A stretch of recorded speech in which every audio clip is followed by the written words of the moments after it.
میری آج کی گفتگو کا عنوان آپ کے علم میں ہے، اور محترم چھاپڑا صاحب نے میرے لیے کام آسان کر دیا ہے کہ اس موضوع کا ابتدائی تعارف آپ سے کرا دیا۔ میں یہ سمجھتا ہوں کہ یہ بات کسی باشعور مسلمان سے مخفی نہیں ہے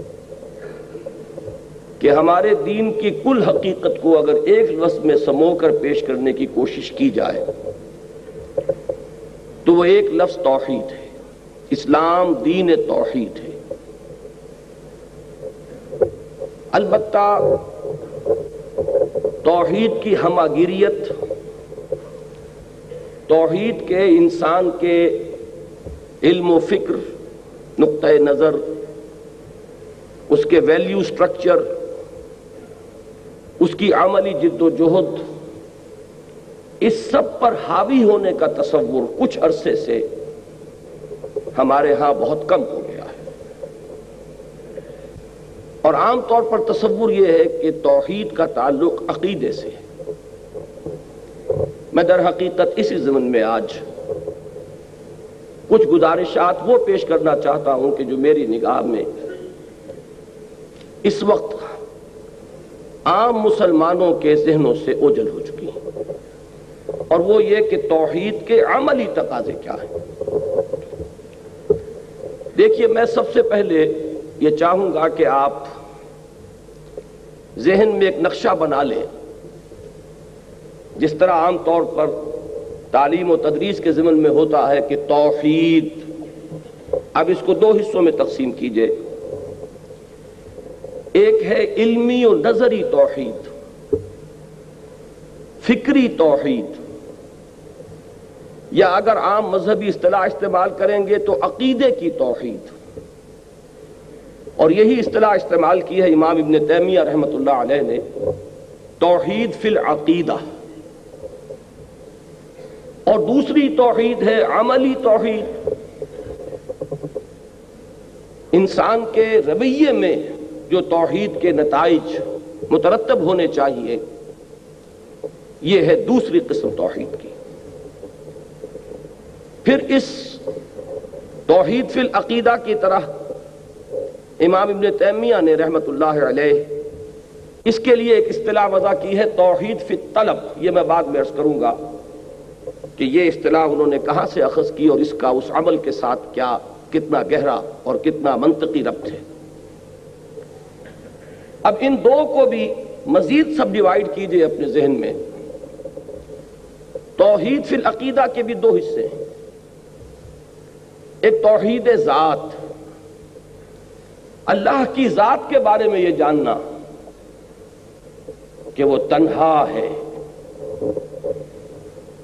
نہ کوئی اس کا کفو ہے،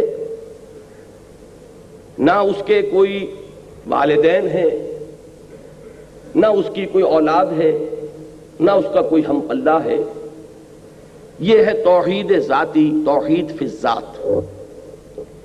اس کے لیے جامع ترین قرآن مجید میں مقام سورہ اخلاص ہے۔ یہی وجہ ہے کہ اس سورہ مبارکہ کو حضور صلی اللہ علیہ وسلم نے قرآن مجید کی سورتوں کی سردار بھی قرار دیا ہے، اور پورے قرآن کے ثلث کے مساوی قرار دیا ہے۔ ایک تہائی قرآن کے برابر ہے صرف یہ ایک سورہ مبارکہ، قل هو اللہ احد اللہ الصمد لم یلد ولم یولد ولم یکن لہ کفوا احد۔ یہ سورہ مبارکہ توحید ذاتی پر نہایت جامع ہے۔ اس کا دوسرا حصہ ہے توحید صفاتی۔ اللہ تعالیٰ اپنی صفات میں بھی یکتا ہے، اس کی کسی صفت میں کوئی دوسرا اس کے مشابہ نہیں، اس کے برابر نہیں، اس کا شریک نہیں۔ علم ہے تو اس کا علم ما کان و ما یکون پر ایک لمحے میں حاوی ہے، ہر آن۔ جیسے اس کی ذات بے نہایت ہے، مطلق ہے، اسی طرح اس کی جملہ صفات بے نہایت اور مطلق ہے۔ جس طرح اس کی ذات ہمیشہ سے ہے اور ہمیشہ رہنے والی ہے، اسی طرح اس کی صفات بھی ازلی ہیں اور ابدی ہیں، حادث نہیں ہے۔ جس طرح اس کی ذات خود بخود ہے، کسی اور کے وجود میں لانے سے وجود میں نہیں آئی، اسی طرح اس کی صفات بھی ذاتی ہے، کسی اور کی عطا کردہ نہیں ہے۔ یہ ہے توحید فی الصفات، اور یہ بڑا ایک علمی سا مسئلہ ہے، اس میں انسان اگر چوکس نہ رہے تو اس کے پھسل جانے کا ہر لمحہ امکان رہتا ہے۔ اس کی وجہ یہ ہے کہ صفات کے لیے ہم جو الفاظ استعمال کرتے ہیں وہ مشترک ہیں، اللہ کے لیے بھی اور مخلوقات کے لیے بھی۔ اللہ بھی موجود، ہم بھی موجود۔ اب وجود جو ہے ایک وصف مشترک ہو گیا اللہ اور اس کائنات کے مابین، لیکن جب اللہ کے لیے لفظ وجود استعمال ہوگا تو اس کا مفہوم بالکل مختلف ہے اس مفہوم سے کہ جس مفہوم میں یہ لفظ وجود مخلوقات میں سے کسی کے لیے مستعمل ہوگا۔ اللہ بھی عالم اور علیم ہے، اور انسان بھی عالم بھی ہوتے ہیں بلکہ علامہ بھی ہوتے ہیں، لیکن صفت علم کا اطلاق جب اللہ پر کیا جائے گا اس کا مفہوم بالکل کچھ اور ہوگا، اور جب کسی انسان کو عالم یا علامہ کہا جائے گا تو اس کا مفہوم بالکل مختلف ہوگا۔ لفظ مشترک ہے لیکن مفہوم اور معنی میں زمین و آسمان کا فرق ہے۔ اس اشتراک لفظی کی وجہ سے بالعموم مغالطہ ہوتا ہے۔ بہرحال اس وقت میں چونکہ اصلاً توحید فی العقیدہ سے بحث نہیں کر رہا ہوں، آج کی میری گفتگو وہ دوسری قسم کی توحید سے متعلق ہے، لہذا میں اس میں زیادہ تفصیل میں نہیں جا رہا، لیکن صرف ایک بات ضرور نوٹ کر لیجئے کہ جس طرح توحید ذاتی پر سورہ اخلاص قرآن مجید کا ذروہ سنام ہے، اس کا نقطہ عروج ہے، اس کا کلائمیکس ہے، اسی طرح توحید صفاتی پر آیت الکرسی اسی مقام اور مرتبے کی حامل ہے۔ اس میں اللہ تعالیٰ کی صفات الحی القیوم، اللہ تعالیٰ کے علم کی شان، یعلم ما بین ایدیہم وما خلفہم، مخلوقات کسے باشد کوئی بھی ہو، ملائکہ ہوں، انبیاء ہوں، رسول ہوں، اولیاء اللہ ہوں، کوئی بھی ہو، ولا یحیطون بشیء من علمہ الا بما شاء وسع کرسیہ السماوات والارض۔ اب یہ جو مختلف پہلو اس آیہ مبارکہ میں آئے ہیں، آپ نوٹ کریں گے کہ جس طریقے سے کہ اس توحید ذاتی پر سورہ اخلاص نہایت جامع مقام ہے، بلکہ میں نے عرض کیا اور یہ حدیث میں مستعمل الفاظ ہیں ذروۃ السنام، یعنی یہ کہ جسے آپ انگریزی میں کلائمیکس سے تعبیر کرتے ہیں، چوٹی۔ تو توحید فی ذات پر سورہ اخلاص قرآن مجید کا کلائمیکس ہے، اور توحید صفاتی پر آیت الکرسی۔ یہی وجہ ہے کہ نبی اکرم صلی اللہ علیہ وسلم نے اس آیہ مبارکہ کو تمام آیات قرآنیہ کی سردار قرار دیا۔ اسی طریقے سے اب توحید عملی کے بھی دو حصے کیجئے۔ ایک ہے توحید کے عملی تقاضے انفرادی سطح پر، مجھ سے تقاضا کیا ہے ایک فرد کی حیثیت سے، اور دوسرا ہے توحید کے عملی تقاضے اجتماعی سطح پر، نظام اجتماعی میں کیا تقاضا ہے کہ جو پورا کر دیا جائے تو اس معاشرے کو یا اس ریاست کو ایک موحد ریاست یا موحد معاشرہ قرار دیا جا سکتا ہے۔ میں یہاں یہ عرض کرتا چلوں کہ جیسا کہ میں پہلے عرض کر چکا ہوں، کچھ عرصے سے ہمارے ہاں اس توحید عملی پر سے توجہ کم ہوتی چلی گئی۔ اس کے بڑے گہرے اسباب ہیں، وقت ہوا تو میں ان کی طرف اشارہ کروں گا، لیکن اس وقت صرف اس کو ایک واقعے کی حیثیت سے سامنے رکھیے۔ کئی صدیوں سے ہمارے ہاں ساری بحث و نظار جو ہو رہی ہے وہ توحید علمی سے متعلق ہے، عقیدے کی توحید، اسی پر گفتگو ہے، اسی پر بحث و نظار ہے، اسی پر مناظرے ہیں، اسی پر تصانیف ہیں، علماء کے آپس میں جو بھی قیل و قال کے سلسلے وہ بھی اسی سے وابستہ ہیں۔ اس کا ایک نتیجہ یہ نکلا ہے جس کو علامہ اقبال نے بہت خوبصورتی سے تعبیر کیا ہے کہ زندہ قوت تھی زمانے میں یہ توحید کبھی، جب توحید کا یہ جامع تصور تھا کہ یہ صرف ایک عقیدہ نہیں ہے، صرف ڈوگما نہیں ہے، صرف ایک مابعد الطبیعاتی تصور نہیں ہے، بلکہ یہ انسانی زندگی پر اثر انداز ہوتی ہے عملی اعتبار سے، تو یہ ایک عملی قوت تھی، زندہ قوت تھی زمانے میں یہ توحید کا بھی۔ اور اب کیا ہے؟ فقط ایک مسئلہ علم کلام، یہ ہماری عقائد کی کتابوں کی ایک بحث بن کر رہ گیا مسئلہ، اور اسی میں وہ مختلف پہلو جو ہیں ہے صفات ذات حق، حق سے جدا یا عین ذات۔ بالکل ابتدا میں ہمارے متکلمین کی بحثیں ان موضوعات پر ہوئی ہیں، اور اس شرح و بسط کے ساتھ ہوئی ہیں، اس تفصیل کے ساتھ ہوئی ہیں کہ ہوتے ہوتے اب یہ بات ذہن میں بیٹھ گئی ہے کہ توحید جو ہے شاید صرف انسان کے عقیدے سے متعلق ہے، اس کا اس کے عمل سے کوئی تعلق نہیں۔ حالانکہ واقعہ یہ ہے کہ جب یہ توحید انسان کے فکر و نظر کا ایک جزء بن کر اس کے پورے وجود میں سرایت کرتی ہے اور پھر اس کے طرز عمل کو ایک خاص رخ پر موڑتی ہے، انفرادی سطح پر بھی اور اجتماعی سطح پر بھی، تو واقعہ یہ ہے کہ اس سے بڑی کوئی قوت دنیا میں موجود نہیں۔ اب میں جہاں تک توحید فی العقیدہ ہے، جیسا کہ میں نے عرض کیا، اس کے بارے میں آج مجھے کچھ عرض نہیں کرنا ہے، اور ویسے بھی میں یہ سمجھتا ہوں کہ چونکہ یہ موضوع ہمارے علماء کرام کا رہا ہے، انہوں نے اس کا حق ادا کیا ہوا ہے، اس میں میں ہرگز یہ نہیں سمجھتا کہ کوئی بھی اضافہ میں کر سکتا ہوں۔ یہ تمام ذات و صفات کی بحثیں جو ہے بڑی تفصیل کے ساتھ ہوئی، اس میں صرف یہ کہ انسان کے اندر طلب کا ہونا شرط ہے، ورنہ ہمارے ہاں اس موضوع پر مواد کی کمی نہیں ہے، علماء کرام نے اس موضوع پر حق ادا کیا۔ لہذا میں اب اپنی پوری گفتگو کو محدود کر رہا ہوں توحید عملی سے متعلق، جیسا کہ میں نے عرض کیا اس کو بھی مجھے دو لیولز پر ڈسکس کرنا ہے، ایک انفرادی اور ایک اجتماعی۔ انفرادی سطح پر توحید کا عملی تقاضا کیا ہے؟ صرف اللہ کا بندہ بن جانا، مان لیا کہ وہی الہ ہے، لا الہ الا اللہ، زبان سے کہہ دیا، خرد نے کہہ بھی دیا لا الہ، تو کیا حاصل؟ دل و نگاہ مسلمان نہیں تو کچھ بھی نہیں۔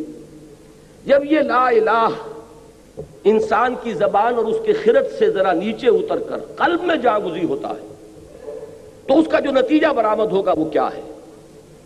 ہم نے یہ جان لیا اللہ ایک ہے، ہم نے یہ جان لیا کہ وہ جملہ صفات کمال سے متصف ہے، ہم نے یہ جان لیا کہ نہ اسے کسی نے جنا نہ وہ جنا گیا، یہ سب جان لیا، لیکن اس کا عملی تقاضا کیا ہے کہ اب ہمتن اس کے بندے بن جاؤ، اپنی پوری زندگی اس کی بندگی میں دو۔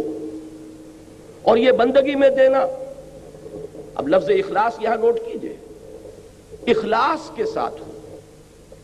میں نے اس موضوع پر جو چند آیات جو میری اس گفتگو کا اصل مرکز و محور بننے والی ہیں، مبنا اور مدار، تو میں نے اپنے ساتھیوں سے کہا تھا یہ آپ کے سامنے موجود ہیں۔ میں چونکہ اصلاً قرآن حکیمی کا طالب علم ہوں، مجھے انہی آیات کے حوالے سے آپ سے گفتگو کرنی ہے تاکہ یہ آیات جب آپ کے سامنے رہیں گی تو آپ کا بھی اس ٹیکسٹ کے حوالے سے گفتگو کے ساتھ ایک مستقل ذہنی رابطہ قائم رہے گا۔ ابتداءً میں یہ عرض کر دوں کہ قرآن مجید میں یوں تو کوئی بھی سورت کیا کوئی بھی صفحہ ایسا آپ کو نہیں مل سکتا کہ جس میں توحید کا ذکر نہ ہو، اسی طرح کوئی سورت کو جا کوئی صفحہ ایسا نہیں ملے گا کہ جس میں قیامت کا اور آخرت کا معاد کا ذکر نہ ہو۔ یہ دو وہ بنیادی چیزیں ہیں کہ جو انسان کو اس رخ پر ڈالنے کے لیے موٹیویٹ کرتی ہیں کہ جس پر اسلام اس کو ڈالنا چاہتا ہے۔ لیکن یہ کہ خاص طور پر جو مکی صورتیں ہیں ان میں یہ ایمانیات جو ہیں یہ بڑے تفصیل کے ساتھ زیر بحث آئے۔ ان میں سے 4 صورتوں کا میں ذکر کرنا چاہتا ہوں کہ جو میرے نزدیک توحید عملی پر ضربہ سنام ہے قرآن مجید کا۔ یہ سورہ زمر، پھر سورہ مومن، پھر سورہ حامیم السجدہ، اور اس موضوع پر کلائمیکس جو ہے وہ سورہ شورا ہے۔ میں نے یہاں چند آیات تو سورہ زمر کی آپ حضرات کے لیے یہ مطبوعہ شکل میں فراہم کی ہیں، اور چند آیات سورہ شورا کی۔ اب ذرا اندازہ کیجئے کہ توحید کا یہ انفرادی سطح پر تقاضا کس شد و مد کے ساتھ سامنے آ رہا ہے۔ سورہ زمر کی آیات پڑھیے، تنزیل الکتاب من اللہ العزیز الحکیم، اس قرآن کا، اس کتاب کا نزول ہے، اس کی تنزیل ہے اس ہستی کی طرف سے، اس اللہ کی جانب سے جو العزیز ہے، الحکیم ہے۔ انا انزلنا الیک الکتاب بالحق، اے نبی صلی اللہ علیہ وسلم، ہم نے آپ پر یہ کتاب نازل فرمائی ہے حق کے ساتھ۔ اب اس کا نتیجہ کیا نکلنا چاہیے، غور کیجئے، فاعبد اللہ مخلصا لہ الدین، پس بندگی کیجئے اللہ کی، عبادت کیجئے اللہ کی، کس شان کے ساتھ؟ اس کے لیے اپنی اطاعت کو خالص کرتے ہو۔ وہ اطاعت جو ہے دو رنگی اور پچرنگی نہ ہو، زندگی کے حصے بکھرے نہ ہو جائیں کہ زندگی کے کسی پہلو میں تو آپ نے اللہ کی اطاعت کو تسلیم کیا اور کسی پہلو میں آپ نے اس سے علیحدگی اختیار کر لی، کسی اور کو مطاع مان لیا۔ میں بھی عرض کروں گا کہ کون کون مطاع بنتے ہیں۔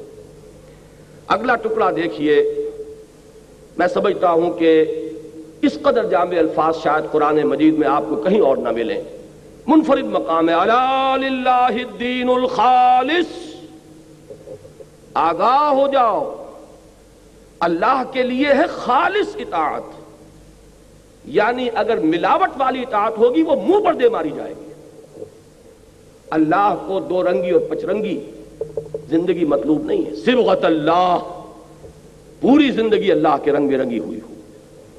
اللہ کے ہاں مقبول ہوگا صرف دین خالص۔ میں بھی چاہتا ہوں کہ صرف ان آیات میں جو ایک پرہیبت اور پرجلال انداز ہے اس کو ذرا آپ اپریشیٹ کریں، پھر میں ذرا اس پر بحث کروں گا تفصیل سے۔ ذرا آگے چل کے یہ دوسرا رکوع شروع ہوتا ہے آیات 11 سے اور 15 تک تقریباً۔ قل، یہ میں نے کل بھی عرض کیا تھا، کیونکہ کل بھی ایک یہاں اجلاس تھا، میں نے عرض کیا تھا کہ ابتدائی مکی صورتوں میں اکثر و بیشتر خطاب جو ہے واحد کے صیغے میں ہے، محمد الرسول اللہ صلی اللہ علیہ وسلم سے۔ یہ اسلوب ہے قرآن کا۔ ذرا آگے چل کر پھر جمع کا صیغہ بھی استعمال ہونا شروع ہوتا ہے، لیکن یا ایھا الذین آمنوا کے الفاظ آپ کو مکی قرآن میں نہیں ملیں گے۔ یہ جو ایک خاص خطاب کا انداز ہے اور اس کے لیے جو الفاظ معین ہو گئے امت مسلمہ کے لیے، یا ایھا الذین آمنوا، یہ صرف مدنی صورتوں میں ملتے ہیں۔ بہرحال یہ جو حضور سے خطاب ہے واحد کے صیغے سے، اس کا مطلب یہ نہیں کہ مخاطب یہاں صرف محمد ہیں صلی اللہ علیہ وسلم، بلکہ آپ کی وساطت سے آپ کی پوری امت، آپ کا ہر ماننے والا، آپ پر ہر ایمان لانے والا جو ہے اس کا مخاطب ہے۔ لیکن یہاں ذرا وہی میں عرض کر رہا ہوں پھر کہ اس شکوہ کا، اس جلال کا اندازہ کیجئے۔ قل انی امرت ان اعبد اللہ مخلصا لہ الدین، تکرار دیکھیے اس سورہ مبارکہ میں اس اخلاص فی الدین کی جو تکرار ہو رہی ہے۔ اطاعت میں خلوص ہو، اطاعت میں یک رنگی ہو، اطاعت جو ہے وہ منقسم نہ ہو جائے۔ اے محمد کہہ دو، مجھے تو حکم ہوا ہے کہ میں بندگی کروں اور پرستش کروں اللہ کی، اپنی کل اطاعت کو اس کے لیے خالص کرتے ہوئے۔ وَأُمِرْتُ لِأَنْ أَكُونَ أَوَّلَ الْمُسْلِمِينَ، بات اگر واضح نہیں تھی تو اب اور کھول دیا۔ اور مجھے حکم ہوا ہے کہ میں بنوں سب سے پہلا فرما بردار۔ قل، کہہ دو، انی اخاف ان عصیت ربی عذاب یوم عظیم، خود مجھے بھی اندیشہ ہے کہ اگر میں نے اپنے رب کی نافرمانی کی تو ایک بڑے دن کا عذاب مجھے پکڑے گا۔ میں بھی مستثنیٰ نہیں ہوں، جو تقاضا تم سے کیا جا رہا ہے وہی تقاضا مجھ سے۔ قل اللہ اعبد مخلصا لہ دینی، پھر کہہ دو اے محمد صلی اللہ علیہ وسلم، میں تو صرف اللہ ہی کی بندگی اور پرستش کرتا ہوں، اس کے لیے اپنی اطاعت کو خالص کرتے ہوئے۔ فَاعْبُدُوا مَا شِئْتُم مِّن دُونِهِ، تو پوجو اور بندگی کرو جس کی چاہو اس کے سوا۔ قُلْ إِنَّ الْخَاسِرِينَ الَّذِينَ خَسِرُوا أَنفُسَهُمْ يَوْمَ أَهْلِهِمْ يَوْمَ الْقِيَامَةِ، کہہ دیجئے کہ اصل خسارے اور گھاٹے میں وہ لوگ ہوں گے جو اپنے آپ کو اور اپنے اہل و عیال کو قیامت کے دن خسارے میں مبتلا کریں۔ اب یہ ہے وہ جلال اور شکوہ، اللہ کی بندگی، اللہ کی پرستش، اس کے لیے اطاعت کو خالص کرتے ہیں۔ تیسری مرتبہ دیکھیے سورہ زمر کے پھر آخری حصے میں پھر مضمون آ رہا ہے، اور یہ میں سمجھتا ہوں کہ اس موضوع پر جلال کا انداز جو ہے وہ یہاں میں سمجھتا ہوں کہ قرآن مجید میں یہ مقام اس جلالی رنگ کے اعتبار سے منفرد ہے، بلکہ پھر میں وہی لفظ استعمال کروں گا کہ نقطہ عروج ہے۔ قُلْ فَغَيْرَ اللَّهِ تَأْمُرُونِّي أَعْبُدُ أَيُّهَا الْجَاهِلُونَ، اے نبی ان سے کہہ دیجئے کہ اے جاہلو، یہ جاہل کے لفظ کو سمجھ لیجئے عام طور پر اردو میں مستعمل ہے ان پڑھ کے لیے، عربی میں جاہل کے معنی ان پڑھ نہیں ہے، جاہل کے معنی ہے جذبات و خواہشات کا بندہ، مشتعل مزاج انسان جو خواہشات اور شہوات اور جذبات کے ہاتھ میں اپنی لگام دیے ہوئے۔ ایک وہ ہے کہ جو عقل سے راستہ دیکھتا ہے، جو اپنی خرد سے اپنے عقل سے کام لیتا ہے، قومی یعقلون، اور ایک وہ لوگ ہیں کہ جو عقل کو بالائے طاق رکھ کر صرف جذبات اور خواہشات کی پیروی کرتے، وہ جاہل۔ تو اے حرص و ہوا کے بندو، اے خواہشات کے غلاموں، کیا تم مجھ سے بھی یہ توقع رکھتے ہو، مجھے بھی مشورہ دے رہے ہو کہ اللہ کے سوا کسی اور کی بندگی کروں؟ وَلَقَدْ أُوحِيَ إِلَيْكَ وَإِلَى الَّذِينَ مِن قَبْلِكَ لَئِنْ أَشْرَكْتَ لَيَحْبَطَنَّ عَمَلُكَ وَلَتَكُونَنَّ مِنَ الْخَاسِرِينَ۔ اور اے نبی سن لیجئے کان کھول کر، یہ بات آپ کے جانب بھی وحی کی جا چکی ہے، اور آپ سے جو پہلے انبیاء اور رسول آئے ان سب کے جانب بھی وحی کی جا چکی ہے کہ اگر بالفرض آپ نے بھی شرک کیا تو آپ بھی لازماً خسارہ پانے والوں میں سے ہو جائیں گے۔ لَئِنْ أَشْرَكْتَ لَيَحْبَطَنَّ عَمَلُكَ وَلَتَكُونَنَّ مِنَ الْخَاسِرِينَ، اور آپ کے تمام اعمال حبط ہو جائیں گے اور آپ یقیناً خسارہ پانے والوں میں سے ہو کر رہیں گے۔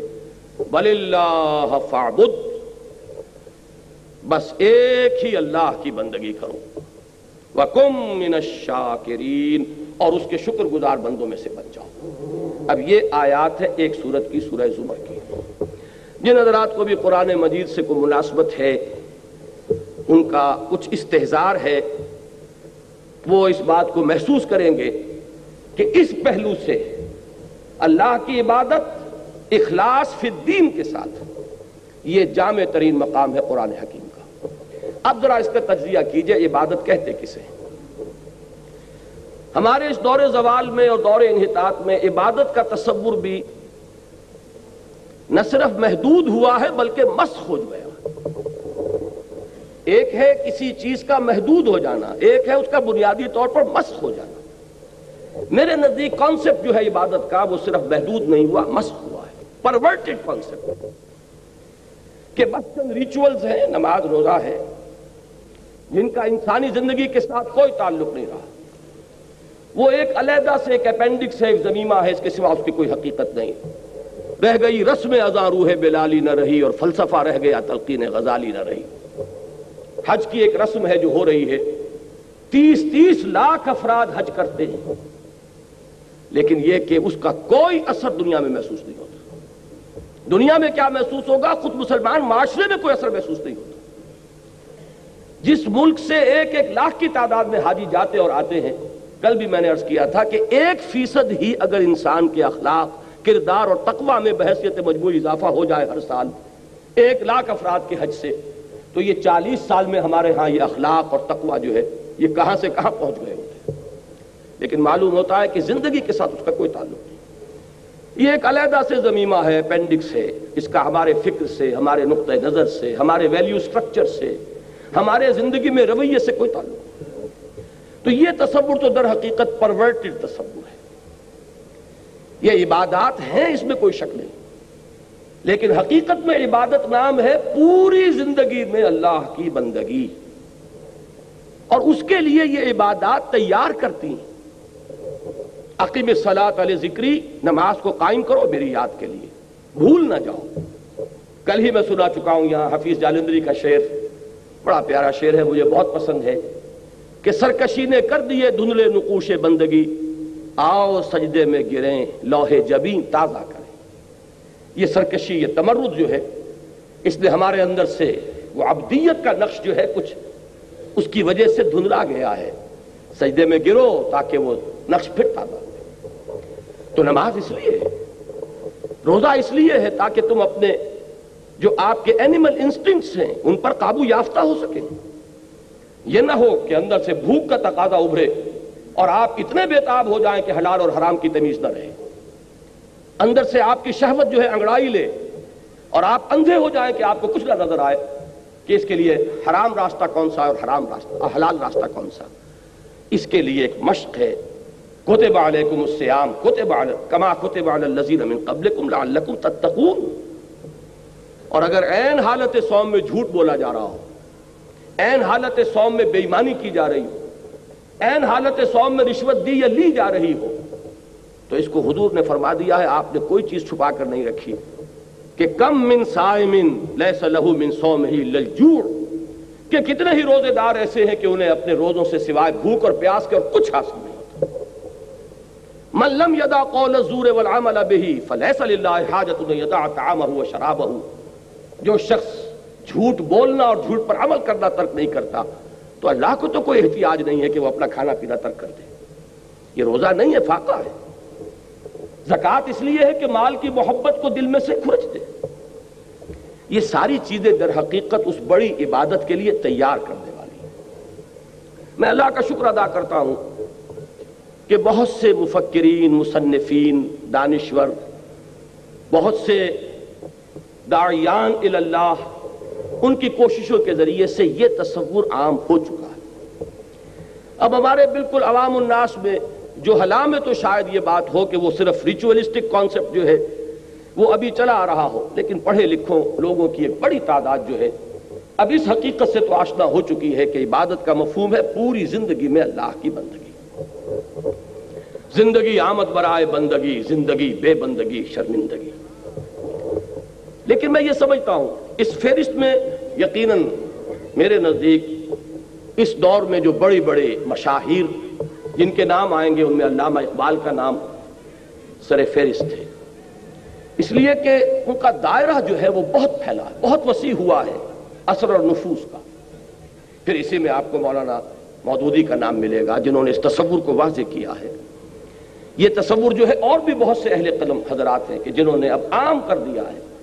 ہمارے ہاں اب یہ تصور جو ہے کوئی اجنبی تصور نہیں ہے کہ لوگ اب جانتے ہیں کم سے کم چاہے اس پر عمل پیرا نہ ہو کہ عبادت کا مفہوم پوری زندگی میں اللہ کی بندگی ہے. لیکن ایک چیز کی اس میں کچھ کمی کا تاحال احساس ہے، اور وہ احساس یہ ہے کہ بندگی کا تصور تو واضح ہو گیا، لیکن اس کا ایک دوسرا ایلیمنٹ ہے، وہ پرستش کا ایلیمنٹ ہے. ایک اطاعت کا ایلیمنٹ ہے، دوسرا محبت کا ایلیمنٹ ہے. جب تک کہ یہ اطاعت اللہ تعالیٰ کی محبت خداوندی کے جذبے سے سرشار ہو کر نہ کی جا رہی ہو، عبادت کا حق ادا نہیں ہوگا. مجرد اطاعت تو ہم انگریز کی بھی کر رہے تھے لیکن اس کی عبادت نہیں کر رہے تھے، وہ مجبوری کی اطاعت تھی. اطاعت مدینے کے منافقین بھی کرتے تھے محمد الرسول اللہ صلی اللہ علیہ وسلم کی اور اللہ کے احکام کی، لیکن یہ مجبوری کی اطاعت تھی. اللہ کی عبادت کے یہ دو اجزاء ہیں، اور اللہ تعالی رحمت نازل فرمائے امام ابن تیمیہ اور حافظ ابن قیم رحمہم اللہ پر کہ انہوں نے خوب اس کو واضح کر دیا ہے. ہمارے ہاں ان سے پہلے جو جمہور ائمہ لغت ہیں انہوں نے عبادت کا مفہوم بیان کیا تھا، العبادت التذلل. عبادت نام ہے کسی کے سامنے بچھ جانے کا، عاجزی اختیار کرنے کا، کسی کے سامنے جھک جانے کا. اور میرے نزدیک اس میں بہترین لفظ وہی ہے جو میں نے پہلے استعمال کیا، بچھ جانا. یہ تذلل کا صحیح ترین مفہوم ادا کرتا ہے. العبادت و تذلل، یہ تو گویا کہ اس لفظ کے اندر ہمیشہ سے یہ مفہوم موجود تھا، لیکن امام ابن تیمیہ اور حافظ ابن قیم نے یہ دو اجزاء علیحدہ علیحدہ کر کے بیان کیے. العبادت تجمع اصلین، یہ عبارت ہے حافظ ابن قیم کی جو شاگرد رشید امام ابن تیمیہ کے رحمہ اللہ. العبادت تجمع اصلین، غایت الحب مع غایت الذل والخضوع. حد درجے کی اللہ کی محبت اور اس کے تحت حد درجے میں اللہ کے سامنے بچھ جانا، جھک جانا. یہی وجہ ہے کہ میں دو الفاظ فارسی کے استعمال کیا کرتا ہوں لفظ عبادت کے مفہوم کو ادا کرنے کے لیے. محض بندگی کافی نہیں ہے، اگرچہ شیخ سعدی رحمۃ اللہ علیہ نے یہ اس آیہ مبارکہ کی اصل میں ترجمانی کی ہے کہ وما خلقت الجن والانس الا لیعبدون، کہ زندگی آمد برائے بندگی، زندگی بے بندگی شرمندگی. لیکن یہ کہ محض بندگی سے عبادت کا حق ادا نہیں ہوگا جب تک کہ ایک لفظ پرستش اس میں شامل نہ کیا جائے. پرستش آپ کو معلوم ہے کہ اس میں اصل شے محبت ہوتی ہے. پرستار، قوم پرست، وطن پرست، زر پرست، اس پرستش میں اصل شے ہے محبت، کسی چیز کے ساتھ دلی لگاؤ. جب یہ دونوں چیزیں یکجا ہو جائیں گی، جیسا کہ میں نے ابھی آپ کو الفاظ سنائے، غایت الحب مع غایت الذل والخضوع، حد درجے کی محبت اللہ کی اور حد درجے کا اس کے سامنے بچھ جانا، دو کیفیتیں جمع ہو جائیں گی تو اللہ تعالیٰ کی عبادت کا حق ادا ہوگا. اب وہ نوٹ کیجئے ان دونوں کو، بلکہ ان میں ایک جو ریشو پروپورشن ہے اس کو بھی ایک مثال سے سمجھ لیجئے. جیسے میرا یہ جسم ہے، نظر یہ آ رہا ہے، لیکن اس کا سارا وجود اس روح سے ہے یا جان سے ہے، یوں کہہ لیجئے. میں روح کی بحث میں اس وقت نہیں جانا چاہتا، وہ ایک علیحدہ شے ہے، لیکن جان، لیکن وہ نظر نہیں آتی. یہ 2 من کا جو ہے وزن اس جسم کا ہے، اس جان کا نہیں ہے. بالکل اسی طریقے سے عبادت کا جسد جو ہے وہ اطاعت سے بنتا ہے. اطاعت تو نظر آ جائے گی، اللہ کا حکم آپ نے مانا کہ نہیں مانا، اللہ کے حکم سے سرتابی کی یا یہ کہ اس کے سامنے سر جھکا دیا، یہ سب کے سامنے ہوگا. اور یہی ہے اس کا وہ جسد ظاہری. البتہ اس کو عبادت بنانے والی اصل روح باطنی وہ محبت ہے اللہ کی. اگر اس کی چاشنی شامل نہ ہو تو بس یہ پھر ایک مارے باندھے کی اطاعت ہے، عبادت نہیں. اب ان دونوں چیزوں کو علیحدہ علیحدہ سمجھیے. توحید فی الاطاعت کیا ہے جس پر یہاں زور دیا گیا؟ مخلصا لہ الدین، اللہ کے لیے اپنی اطاعت کو خالص کرتے ہوئے. اور شرک فی الاطاعت کیا ہے؟ اسی طرح توحید فی المحبت کیا ہے اور شرک فی المحبت کیا ہے؟ میں چاہتا ہوں کہ بالکل الجبرہ کے قواعد کی طریقے سے ان چیزوں کو سمجھیے. توحید فی الاطاعت کیا ہے؟ اللہ تعالی جملہ اطاعتوں کی نفی نہیں کرتا. اطاعت کرو والدین کی، اطاعت کرو اساتذہ کی، اطاعت کرو اولو الامر منکم کی، لیکن مطاع مطلق صرف اللہ ہوگا. ساری اطاعتیں اس کی اطاعت کے تابع ہو گئیں تو توحید فی الاطاعت. کوئی ایک اطاعت بھی اس کی اطاعت سے آزاد ہو کر اس کے برابر آ کر بیٹھ گئی یا اس سے بالا تر ہو گئی تو یہ شرک فی الاطاعت. اس کو حضور صلی اللہ علیہ وسلم نے یوں ادا فرمایا کہ لا طاعت لمخلوق فی معصیت الخالق. مخلوق میں سے کسی کی اطاعت نہیں کی جائے گی کسی ایسے معاملے میں کہ جس میں خالق کی معصیت لازم آ رہی. اس دائرے کے اندر والدین کا حکم مانو، بیوی شوہر کا حکم مانے، طالب علم اساتذہ کا حکم مانے، مرید مرشد کا حکم مانے، عام شہری جو بھی حکام ہیں ان کے حکم مانے. لیکن یہ کہ ان تمام اطاعتوں پر سب پر حاوی اطاعت اللہ کی اطاعت ہو جائے تو یہ ہے توحید فی الاطاعت. اور کوئی ایک اطاعت بھی اگر اس کے ہم پلہ ہو گئی، اس کی اطاعت سے آزاد ہو گئی تو یہی شرک فی الاطاعت ہے. اور شرک فی الاطاعت شرک فی العبادت ہوگی، اس لیے کہ عبادت کا جزو اعظم اطاعت ہے. اب یہ اگر آپ نے الجبرہ کا یہ اصول سمجھ لیا تو اب اس کو اپلائی کیجئے، بڑے بڑے پرابلمز حل ہو جائیں گے. سب سے پہلا جو آپ سے اطاعت کا طلبگار بنتا ہے وہ آپ کا اپنا نفس ہے. مولانا روم کا بڑا پیارا شعر ہے کہ نفس ماں ہم کم طرز فرعون نیست لیکن اورا عون ایرا عون نیست. بڑی عجیب اور بڑی پیاری صنعت لفظی ہے اس میں. میرا نفس بھی فرعون سے کم نہیں ہے. کیوں کہ فرعون کیا کہتا تھا کہ یہ مصر کی حکومت میری ہے، الیس لی ملک مصر وہذہ الانہار تجری من تحتی. یہاں میرا حکم چلے گا، میں نہیں جانتا کون اللہ، کون رسول، کون موسیٰ، کون ہارون، کیا حلال کیا حرام، میرا حکم چلے گا. اسی طریقے سے میرا یہ نفس بھی کہتا ہے کہ یہ جو وجود ہے اس پر میری مرضی چلے گی، یہ میری مملکت ہے، میری سلطنت ہے، میں نہیں جانتا کیا حلال کیا حرام، کیا جائز کیا ناجائز، جو میرا تقاضا ہے پورا کرو. اب اگر ایک انسان اپنے نفس کا تقاضا پورا کر رہا ہے بغیر یہ دیکھے کہ جائز ہے یا ناجائز، اور کسی ایسے طریقے سے اپنے نفس کے کسی تقاضے کی تسکین کر رہا ہے کہ جس کو اللہ نے حرام قرار دیا ہے، تو اس نے اپنے نفس کو مطاع مطلق بنا لیا اللہ کے بالمقابل، گویا کہ اس کا نفس اس کا الہ بن گیا۔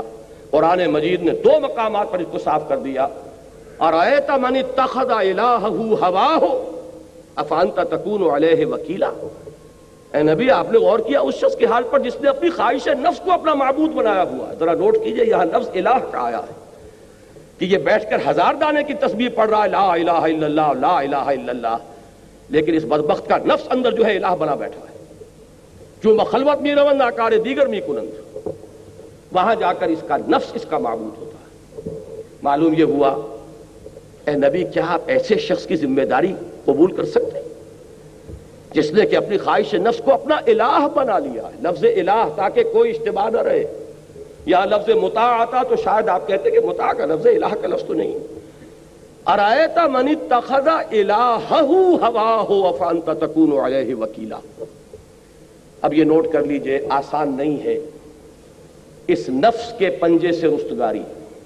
وہ جو میں عرض کر رہا تھا کہ بڑی پیاری صنعت لفظی ہے اس شعر میں، لیکن اورا اون ایرا اون نیست، اون کہتے ہیں مدد کو، پنجابی میں یہ لفظ اسی سینس میں مستعمل ہے، مدد، یعنی اگر لاؤ لشکر ہے تو یہ فرعون کے پاس لاؤ لشکر تھا، لہذا اس نے زبان سے بھی کہہ دیا انا ربکم الاعلی، میں فقیر درویش ہوں، میرے پاس کوئی لاؤ لشکر نہیں، لہذا میں زبان سے تو کچھ نہیں کہتا، لیکن نفس میرا اندر سے یہی کہتا۔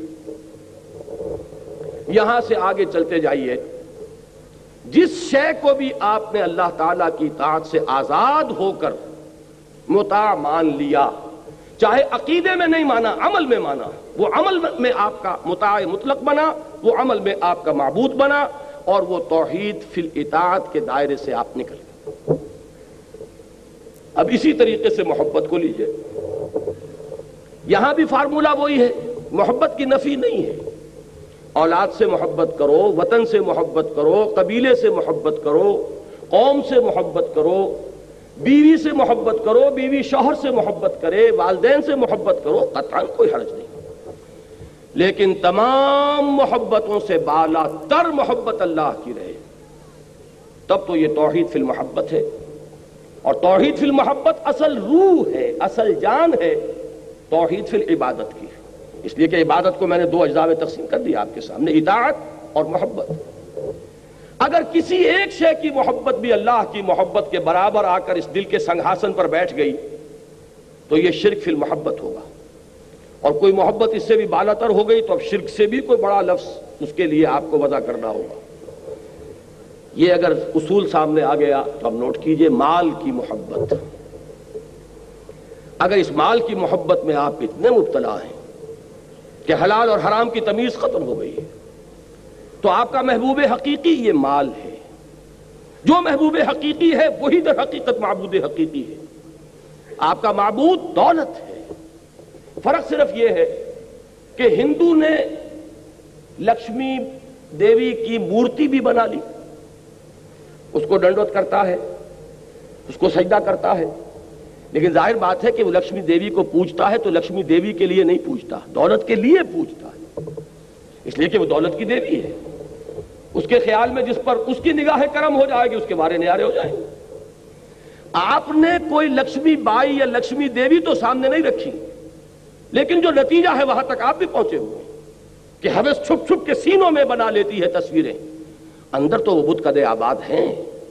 دولت کی پرستش اور دولت کی محبت اگر اللہ کی محبت سے بالا تر ہو گئی تو آپ کا معبود دولت ہے۔ اور یہاں میں آپ کو، جیسے وہاں میں نے ایک آیت پر اکتفا کی ہے، یہاں ایک حدیث کافی ہوگی، تعس عبد الدینار و عبد الدرہم۔ ذرا نوٹ کیجئے کس قدر واضح الفاظ، یہ ماضی کا بھی صیغہ ہو سکتا ہے اور انشاء بھی اس میں ہو سکتی ہے۔ عربی زبان میں ماضی ہی میں آتا ہے دعا یا بد دعا کے لیے، یا تمنا کے لیے، آرزو کے لیے بھی کلمہ۔ تو تعسا برباد ہو گیا یا برباد ہو جائے، دونوں اس کے معنی ہوں گے۔ کون فرما رہے ہیں؟ محمد الرسول اللہ صلی اللہ علیہ وسلم۔ کن کے لیے فرما رہے ہیں؟ عبد الدینار اور عبد الدرہم کے لیے، کہ نام اس کا عبد الرحمن ہے، حقیقت میں عبد الدینار ہے، اس کا معبود پیسہ ہے۔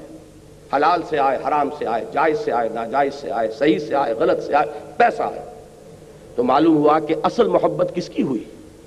پیسے کی۔ جو محبوب حقیقی ہے وہی آپ کا معبود اصلی ہے۔ ہاں یہ محبتیں ہوں لیکن اللہ کی محبت کے تابع ہوں تو کوئی حرج نہیں، مال سے بھی محبت کرو کوئی حرج نہیں، لیکن اللہ کی محبت سے نیچے نیچے۔ اس میں وہ آیہ مبارک کا ذرا نوٹ کر لیجئے جو سورہ توبہ میں آئی ہے، آیت نمبر 24، لرزا دینے والی آیت۔ قل، اے نبی ان سے کہہ دیجئے، ان کان آباؤکم و ابناؤکم و اخوانکم و ازواجکم و عشیرتکم و اموال اقترفتموها و تجارت تخشون کسادها و مساکن ترضونها احب الیکم من اللہ ورسولہ و جہاد فی سبیلہ فتربصوا حتی یاتی اللہ بامرہ واللہ لا یہدی القوم الفاسقین۔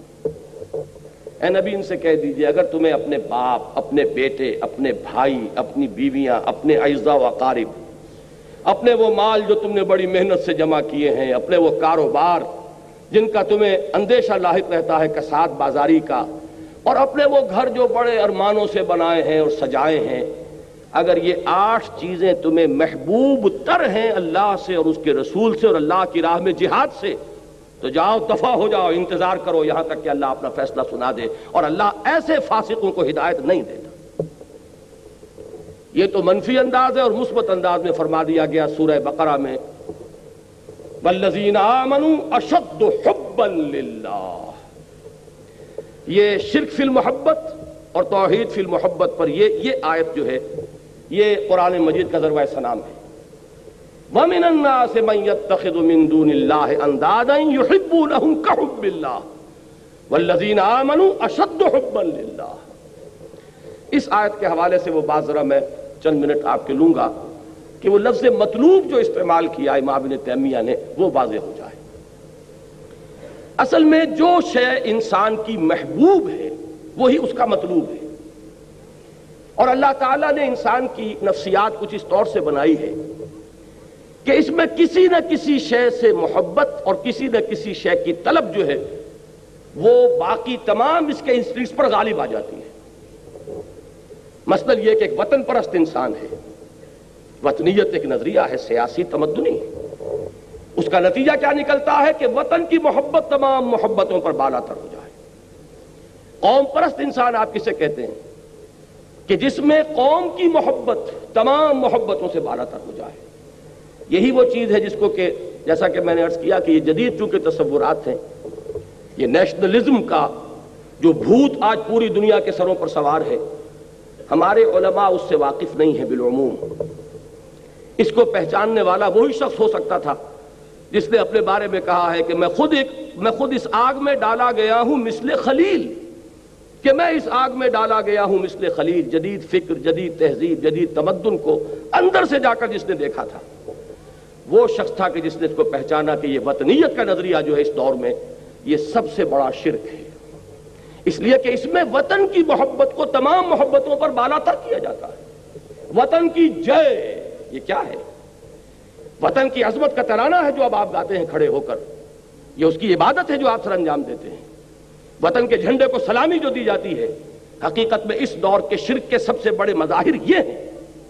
لیکن یہ کہ اس کو پہچانا کس نے؟ اس مرد قلندر نے جو جانتا تھا کہ وطنیت گفتار نبوت میں وطن اور ہی کچھ ہے۔ یہ بات، یہ جو آپ نے وطن کا لفظ کہیں پڑھ لیا، اور یہ جو آج کی سیاست ہے اس میں وطن اور ہی کچھ ہے۔ اس دور میں میں اور ہے، جام اور ہے، جم اور، ساقی نے بنا کی روش لطف و ستم اور، مسلم نے بھی تعمیر کیا اپنا حرم اور، تہذیب کے آزر نے ترشوائے صنم اور، ان تازہ خداؤں میں بڑا سب سے وطن ہے، جو پیرہن اس کا ہے وہ مذہب کا کفن ہے۔ نظارہ دیری نہ زمانے کو دکھا دے، اے مصطفی خاک میں اس بت کو ملا دے۔ اسلام تیرا دیس ہے، تو مصطفی ہے۔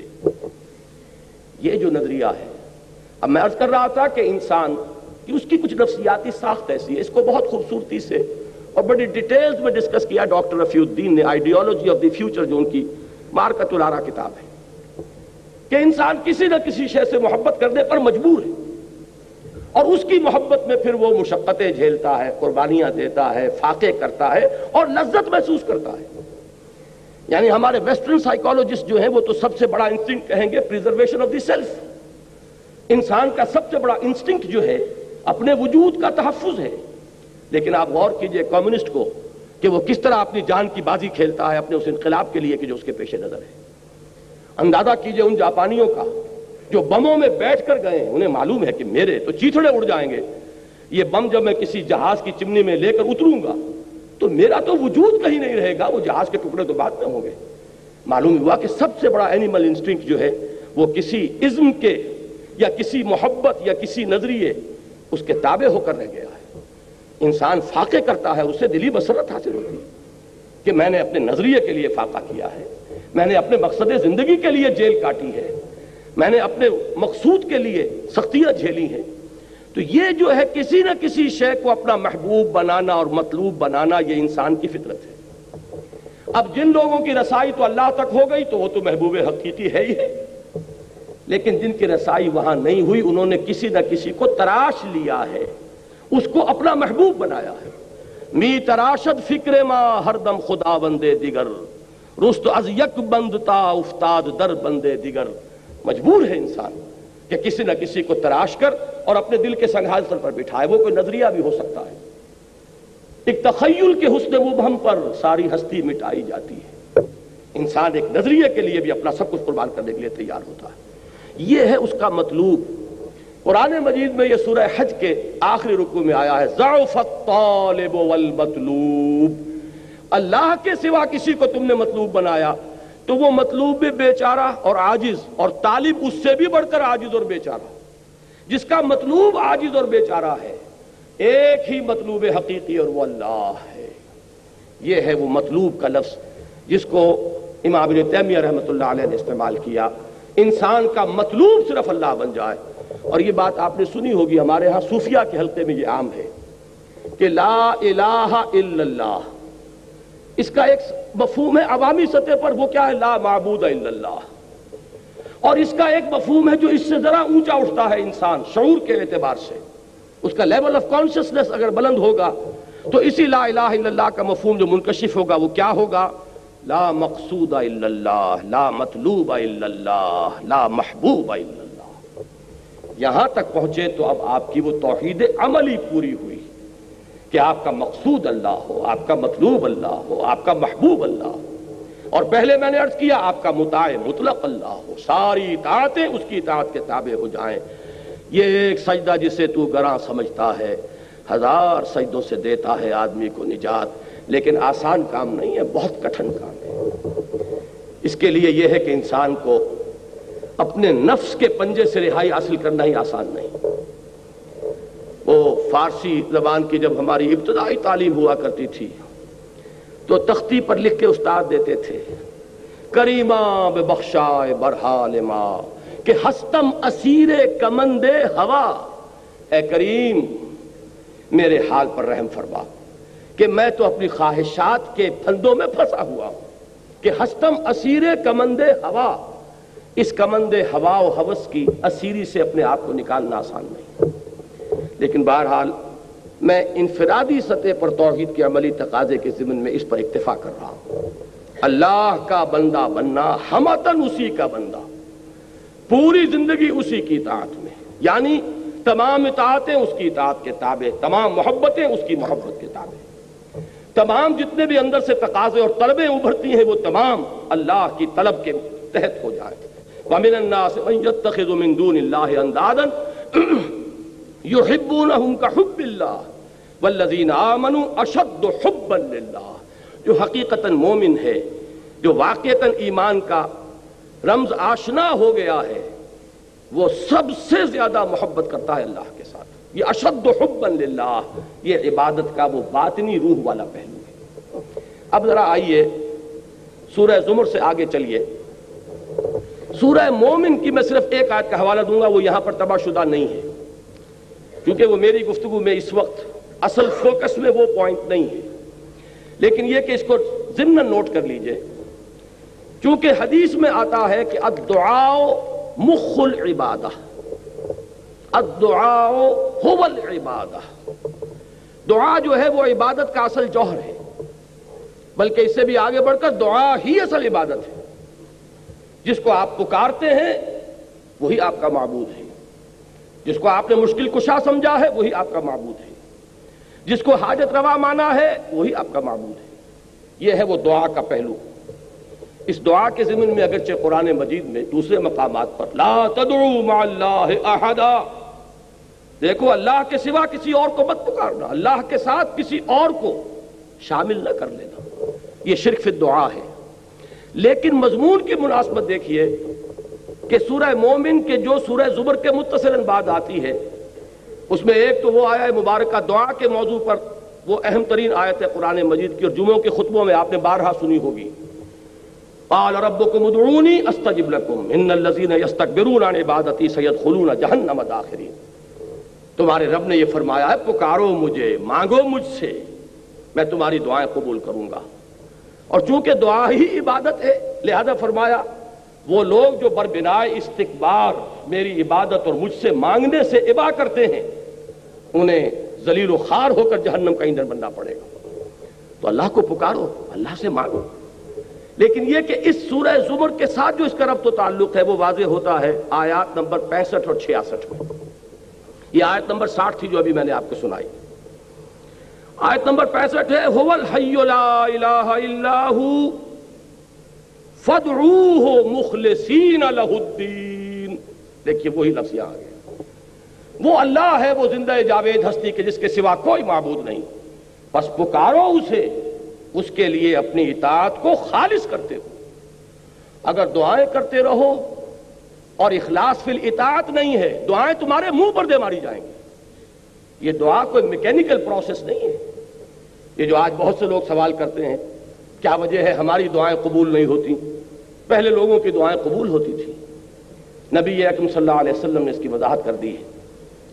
آپ نے نقشہ کھینچا ہے کہ ایک شخص ہے جو بہت دور سے سفر کر کے حرمین پہنچا ہوا ہے، ملتزم سے چمٹا ہوا ہے، یا جبل نور پر دھینگا مشتی کر کے اوپر پہنچا ہوا ہے، سب سے اوپر پہلوان قسم کا آدمی، اور اس نے ہاتھ اٹھائے ہوئے ہیں اور پکار رہا ہے اللہ کو. رجلاً اشعث اغبرا یطیل السفر، بڑا لمبا سفر کر کے آیا ہے، کپڑے غبار آلود ہیں، بال گردے سے اٹے ہوئے ہیں. یمد یدیہ الی السماء، اور اپنے دونوں ہاتھ آسمان کی طرف پھیلا رہا، یا رب یا رب. وَأَنَّا يُسْتَجَابُ لِذَلِكَ، اس شخص کی دعا کیسے قبول ہو؟ وَمَطْعَمُهُ حَرَامٌ وَمَلْبَسُهُ حَرَامٌ وَغُذِيَ بِالْحَرَامِ، حالانکہ اس کا کھایا ہوا حرام کا ہے، اس کا پہنا ہوا حرام کا ہے، اس کا جسم حرام سے بنا ہے، حرام غذا سے تن و توش بنایا ہوا ہے. یہ چیز اس کی دعا کے لیے ایک حجاب بن گئی ہے، کیسے قبول ہو؟ فَأَنَّا يُسْتَجَابُ لِذَلِكَ، ایسے شخص کی دعا قبول ہو تو کیسے ہو؟ آپ کو کتابیں ملیں گی دعا کی قبولیت کے مقامات کون کون سے ہیں، دعا کی قبولیت کے اوقات کون کون سے ہیں. یہ ساری چیزیں جمع ہو گئیں. اس سے زیادہ متبرک مقام کوئی ہوگا؟ اس سے زیادہ مقدس مقام کوئی ہوگا؟ وہاں پر پہنچ کر بھی انسان دعائیں مانگ رہا اور دعائیں اس کے منہ پر دے ماری جا رہی ہیں. کیوں؟ کہ مخلصین لہ الدین، یہ شان نہیں، یہ نہیں ہے تو دعا نہیں. ہاں یہ بات ذہن میں رکھیے کہ در توبہ جو ہے وہ واہ ہے، کھلا ہوا ہے. آج توبہ کرے، وہیں پہنچ کر توبہ کرے، پختہ عزم کرے کہ پروردگار آج سے اخلاص فی الدین کے ساتھ تیری بندگی کروں گا، جو کچھ ہو چکا ہے اس کو معاف فرما دے، آئندہ کے لیے ایک عزم مصمم کرتا ہوں. تو توبہ کا دروازہ کھلا ہے. ما لم یغرغر، جب تک کہ موت کے آثار شروع نہ ہو جائیں توبہ کا دروازہ کھلا ہے. باز آ ہرچ ہستی باز آ، گر کافر و گبر و بت پرستی باز آ، این درگاہ ما درگاہ نومیدی نیست، 100 بار اگر توبہ شکستی باز آ. توبہ کا دروازہ کھلا ہوا ہے، لیکن عزم مصمم کرو گے تو ابھی دعا قبول ہوگی. یہی سورہ بقرہ میں آیا ہے، وہ رمضان کے ذکر کے بعد وَإِذَا سَأَلَكَ عِبَادِي عَنِّي فَإِنِّي قَرِيبٌ أُجِيبُ دَعْوَةَ الدَّاعِ إِذَا دَعَانِ فَلْيَسْتَجِيبُوا لِي وَلْيُؤْمِنُوا بِي لَعَلَّهُمْ يَرْشُدُونَ. میں کہا کرتا ہوں کہ یہ ون وے ٹریفک نہیں چل سکتا کہ تم ہم سے منوائے جاؤ، ہماری بھی تو مانو، جو ہم کہہ رہے ہیں اسے بھی تو سنو، ہماری پکار پر بھی تو لبیک کہو. یہ تو دو طرفہ معاملہ ہے. فاذکرونی اذکرکم، تم مجھے یاد رکھو میں تمہیں یاد رکھوں گا. ان تنصروا اللہ ینصرکم، اگر تم اللہ کی مدد کرو گے اللہ تمہاری مدد کرے گا. حدیث میں آتا ہے کہ میرا بندہ میری طرف چل کر آتا ہے تو میں دوڑ کر آتا ہوں، وہ بارش بھر آتا ہے میں ہاتھ بھر آتا ہوں، وہ مجھے اگر اپنے دل میں یاد کرتا ہے میں بھی اسے اپنے جی میں یاد کرتا ہوں، وہ میرا ذکر اگر کسی محفل میں کرتا ہے میں اس سے بہت اعلیٰ محفل میں اس کا ذکر کرتا ہوں. یہ دو طرفہ معاملہ ہوگا، لہذا مجھ سے منوانا ہے تو میری مانو.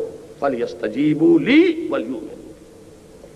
اب اسی دعا کے مادے سے ایک لفظ اور بنتا ہے دعوت.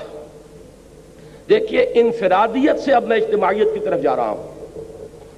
انفرادیت سے اجتماعیت کا جو پل ہے وہ دعوت ہے. ایک اللہ کا بندہ جس نے انفرادی سطح پر اس توحید کے عملی تقاضے کو اپنی زندگی میں پورا کر لیا، وہ بندہ رب بن گیا. وہ انشراح صدر سے کہہ سکتا ہے کہ انی عبد اللہ، میں اللہ کا بندہ ہوں. اب وہ کیا کرے گا؟ اب اسی کی دعوت دے گا. اس لیے کہ ایک فرد سے چراغ روشن ہوگا، دیے سے دیا جلے گا. یہ بات تم نے اگر اپنی زندگی میں اختیار کی ہے اب اس کو عام کرو. جس سے تم محبت کر رہے ہو اس کی محبت کی جوت جگاؤ دوسروں کے دلوں میں. جس کی اطاعت کو تم نے اپنے اوپر لازم کیا ہے اسی کی اطاعت کی طرف لوگوں کو بھی دعوت دو کہ اس کے سامنے جھکیں. یہ ہے مرکزی آیت سورہ حامیم السجدہ کی. وَمَنْ أَحْسَنُ قَوْلًا مِّمَّنْ دَعَا إِلَى اللَّهِ وَعَمِلَ صَالِحًا وَقَالَ إِنَّنِي مِنَ الْمُسْلِمِينَ.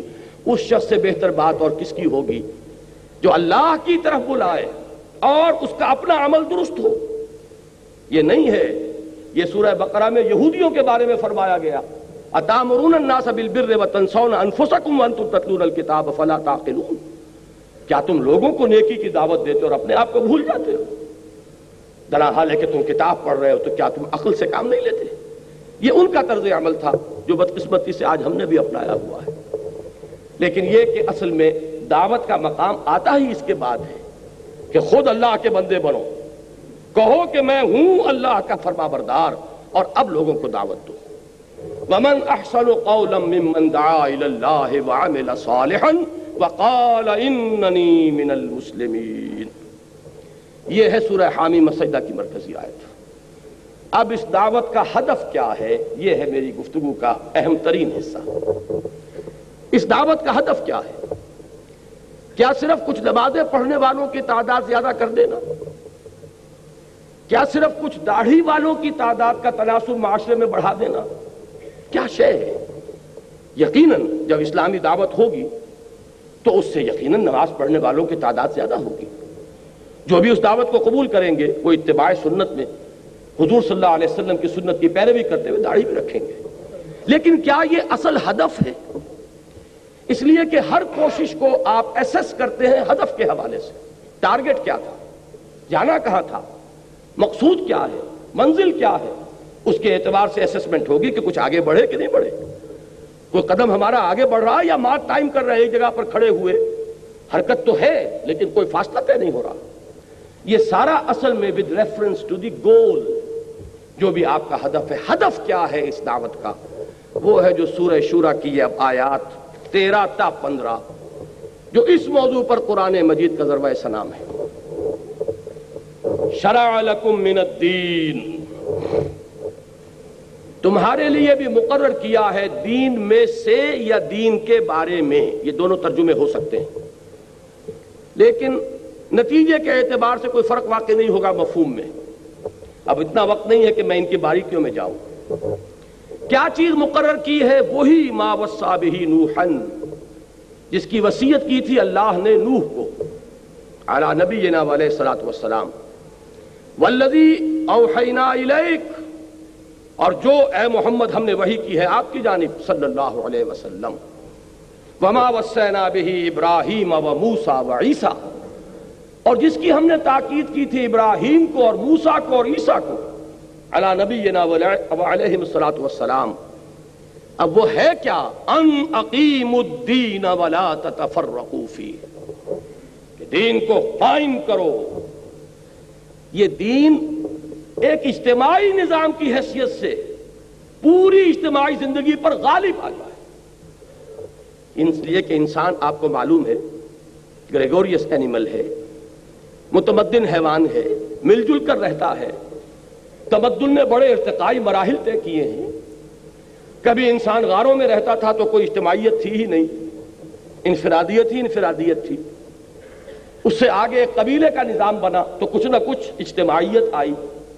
اور دیکھیں نوٹ کر لیجیے، جیسے جیسے اجتماعیت آئے گی انفرادیت کا دائرہ تنگ ہو جائے گا. آپ فلاں قبیلے کے ہیں، یہ اس کی رسم ہے، یہ اس کی ریت ہے، یہ اس کی روایت ہے، یہ اس کا شیخ ہے، اس کا کہنا ماننا پڑے گا، چاہے کسی جوان کا خون کھول رہا ہو. لیکن یہ کہ قبیلے کی روایت ہے، قبیلے کا نظم ہے، قبیلے کی قانون ہے، آپ کو پابندی کرنی پڑے گی. جہاں بھی نظام کی طرف پہلا قدم آیا ہے انفرادیت کا دائرہ سکڑنا شروع ہوا. اب بعض شہر تو ایسے تھے جو ایک ہی قبیلہ ان میں آباد تھا.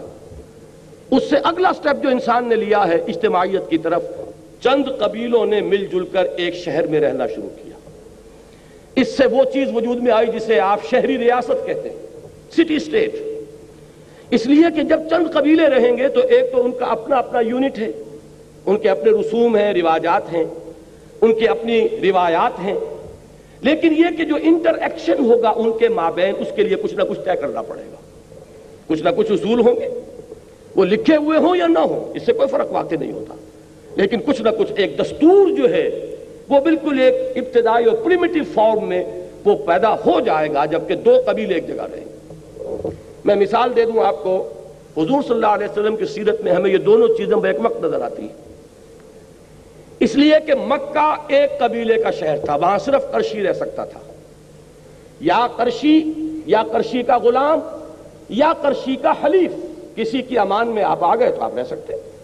تیسرا چوتھا کوئی کسی کیٹیگری کا آدمی وہاں نہیں رہ سکتا.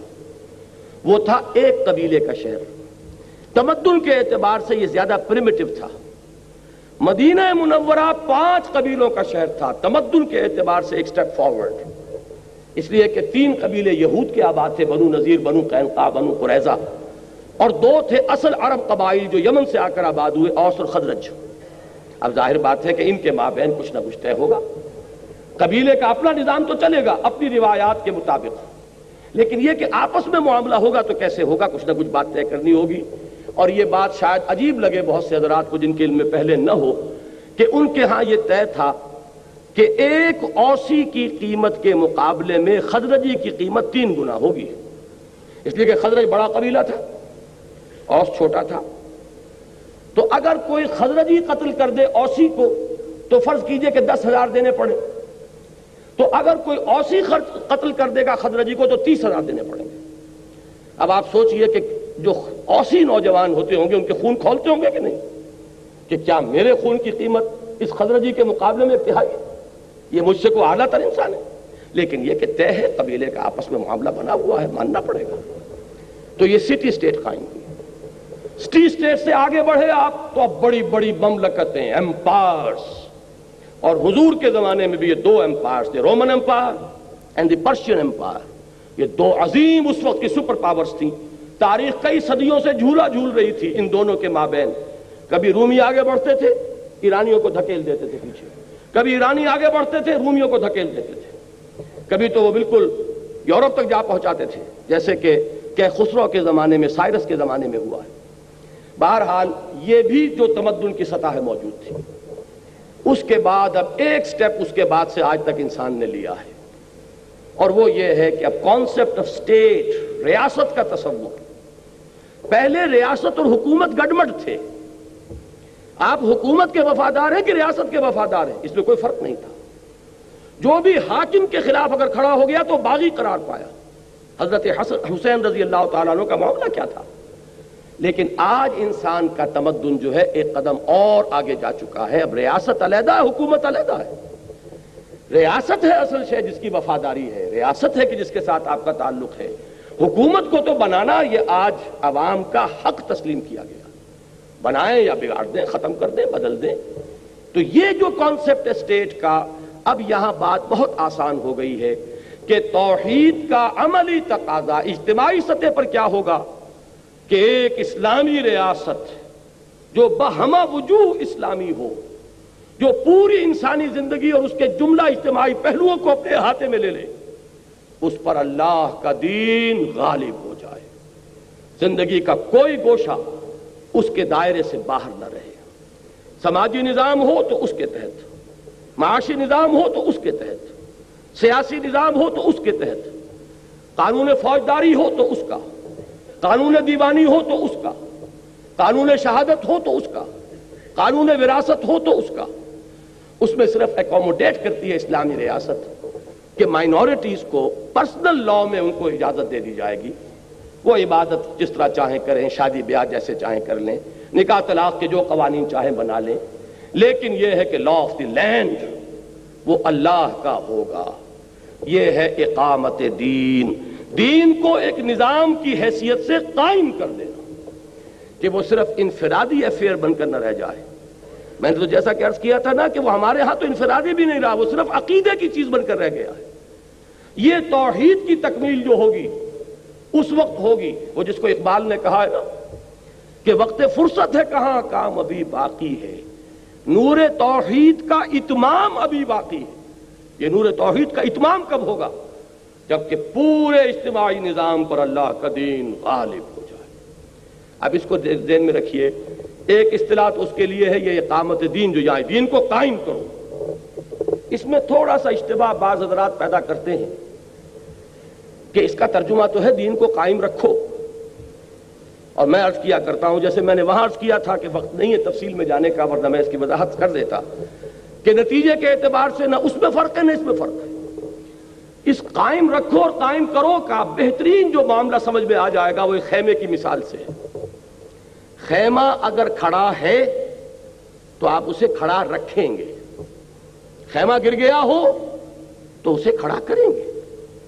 ان دونوں کا در حقیقت یہ ایک ہی چیز ہے, ایک ہی مفہوم ہے جس کو الفاظ میں آپ نے بدل دیا. فرض کیجئے خیمہ کھڑا ہے, ایستادہ ہے, اور تیز آندھی آ گئی ہے. اب آپ کیا کریں گے؟ اس کی رسیوں کو مضبوط کریں گے, اس کے کھوٹوں کو اور مضبوطی کے ساتھ گاڑیں گے. ہو سکتا ہے کہ کوئی وقت آئے کہ آپ رسیوں کے ساتھ بھی اپنے آپ کو یعنی اس کو پکڑ کر کھڑے ہو جائیں, بانسوں کو پکڑ کر کھڑے ہو جائیں. یہ سب کوشش کیا ہوگی؟ خیمے کو قائم رکھنا اگر وہ کھڑا ہے, اور اگر خیمہ گر گیا ہو تو خیمے کو کھڑا کرنا. اب رکھنا چے مانی دارت, یہی ہے اقامت دین کا مفہوم. دین قائم ہے تو قائم رکھو, قائم نہیں ہے تو قائم کرو. ان اقیم الدین, کہ پوری اجتماعی زندگی میں اصل الاصول یہ ہو جائے. اب چونکہ آج کی اس مجلس کی صدارت کر رہے ہیں ایک بہت ماہر اور ہمارے ہاں کے مشہور قانون کے جاننے والے اور اب تو قانون کے تحت فیصلے صادر کرنے والے, تو میں تھوڑا سا کچھ مجھے نظر آئے ہیں کالے کوٹ اور بھی کہ شاید اس ان کے لیے دلچسپی کی بات ہو یہ کہ واقعہ یہ ہے کہ اسلامی ریاست کے لیے صرف ایک دفعہ کافی ہے.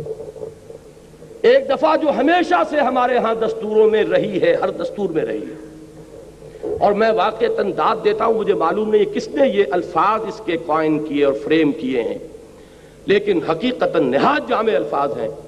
No legislation will be done repugnant to the Quran and the Sunnah. That's all. یہ بالکل کافی ہے, 100% آپریٹو اس کو کر دیجئے. اس میں سے ایک چیز کو بھی مستثنا رکھا تو سب کی نفی ہو جائے گی. وہ ہو جائے گا وہ آیہ مبارکہ افتؤمنون ببعض الکتاب وتکفرون ببعض فما جزاء من يفعل ذلك منكم الا خزي في الحياة الدنيا ويوم القيامة يردون الى اشد العذاب وما الله بغافل عما تعملون. کیا تم ہماری کتاب اور شریعت کے ایک حصے کو مانتے اور ایک کو نہیں مانتے؟ تو جو کوئی بھی تم میں سے یہ روش اختیار کرے گا اس کی سزا اس کے سوا اور کچھ نہیں ہے کہ اسے دنیا میں ذلیل و خوار کر دیا جائے اور قیامت کے دن شدید ترین عذاب میں جھونک دیا جائے. اور کان کھول کر سن لو کہ اللہ غافل نہیں ہے اس سے کہ جو کچھ تم کر رہے ہو. تمہارے ظاہر کو نہیں دیکھے گا, وہ تمہارے ایک ایک عمل سے واقف ہے. وَمَا اللَّهُ بِغَافِلٍ عَمَّا تَعْمَلُونَ. تو اگر ایک چیز کو بھی مستثنا کر دیا, مالیاتی معاملات مستثنا, آئلی قانون مستثنا, ہر شے کی نفی ہو گئی. آپ بڑی سے بڑی کورٹ بنا کر بٹھا دیجئے, بڑے سے بڑے علماء کو بٹھا دیجئے, اگر آپ نے شریعت کورٹ بنائی ہے, اگر آپ نے ایک پہلو سے بھی ان کے ہاتھ باندھ دیے تو کل کی نفی ہے. یہاں تو کل چاہیے. مخلصین لہ الدین, جیسے ایک فرد چاہے وہ کتنی ہی نمازیں پڑھ رہا ہو, روزے رکھ رہا ہو, اگر اس نے اللہ کی حرام کی ہوئی کسی شے کو اپنے لیے حلال ٹھہرا لیا, اس نے اپنی ہر شے کی نفی کر دی. ہاں اگر کہیں خطا ہو گئی، جذبات میں بہہ کر غلطی کر بیٹھا ہے، کہیں انسان پر غفلت طاری ہو گئی تھی، اس خودی اور انا کی گرفت جو ہے اس کے حیوانی محرکات عمل پر کمزور پڑ گئی تھی، اس وقت کوئی حرکت اس سے سرزد ہو گئی، کوئی حرج نہیں، فوراً توبہ کرو۔ انما التوبۃ علی اللہ للذین یعملون السوء بجہالۃ ثم یتوبون من قریب۔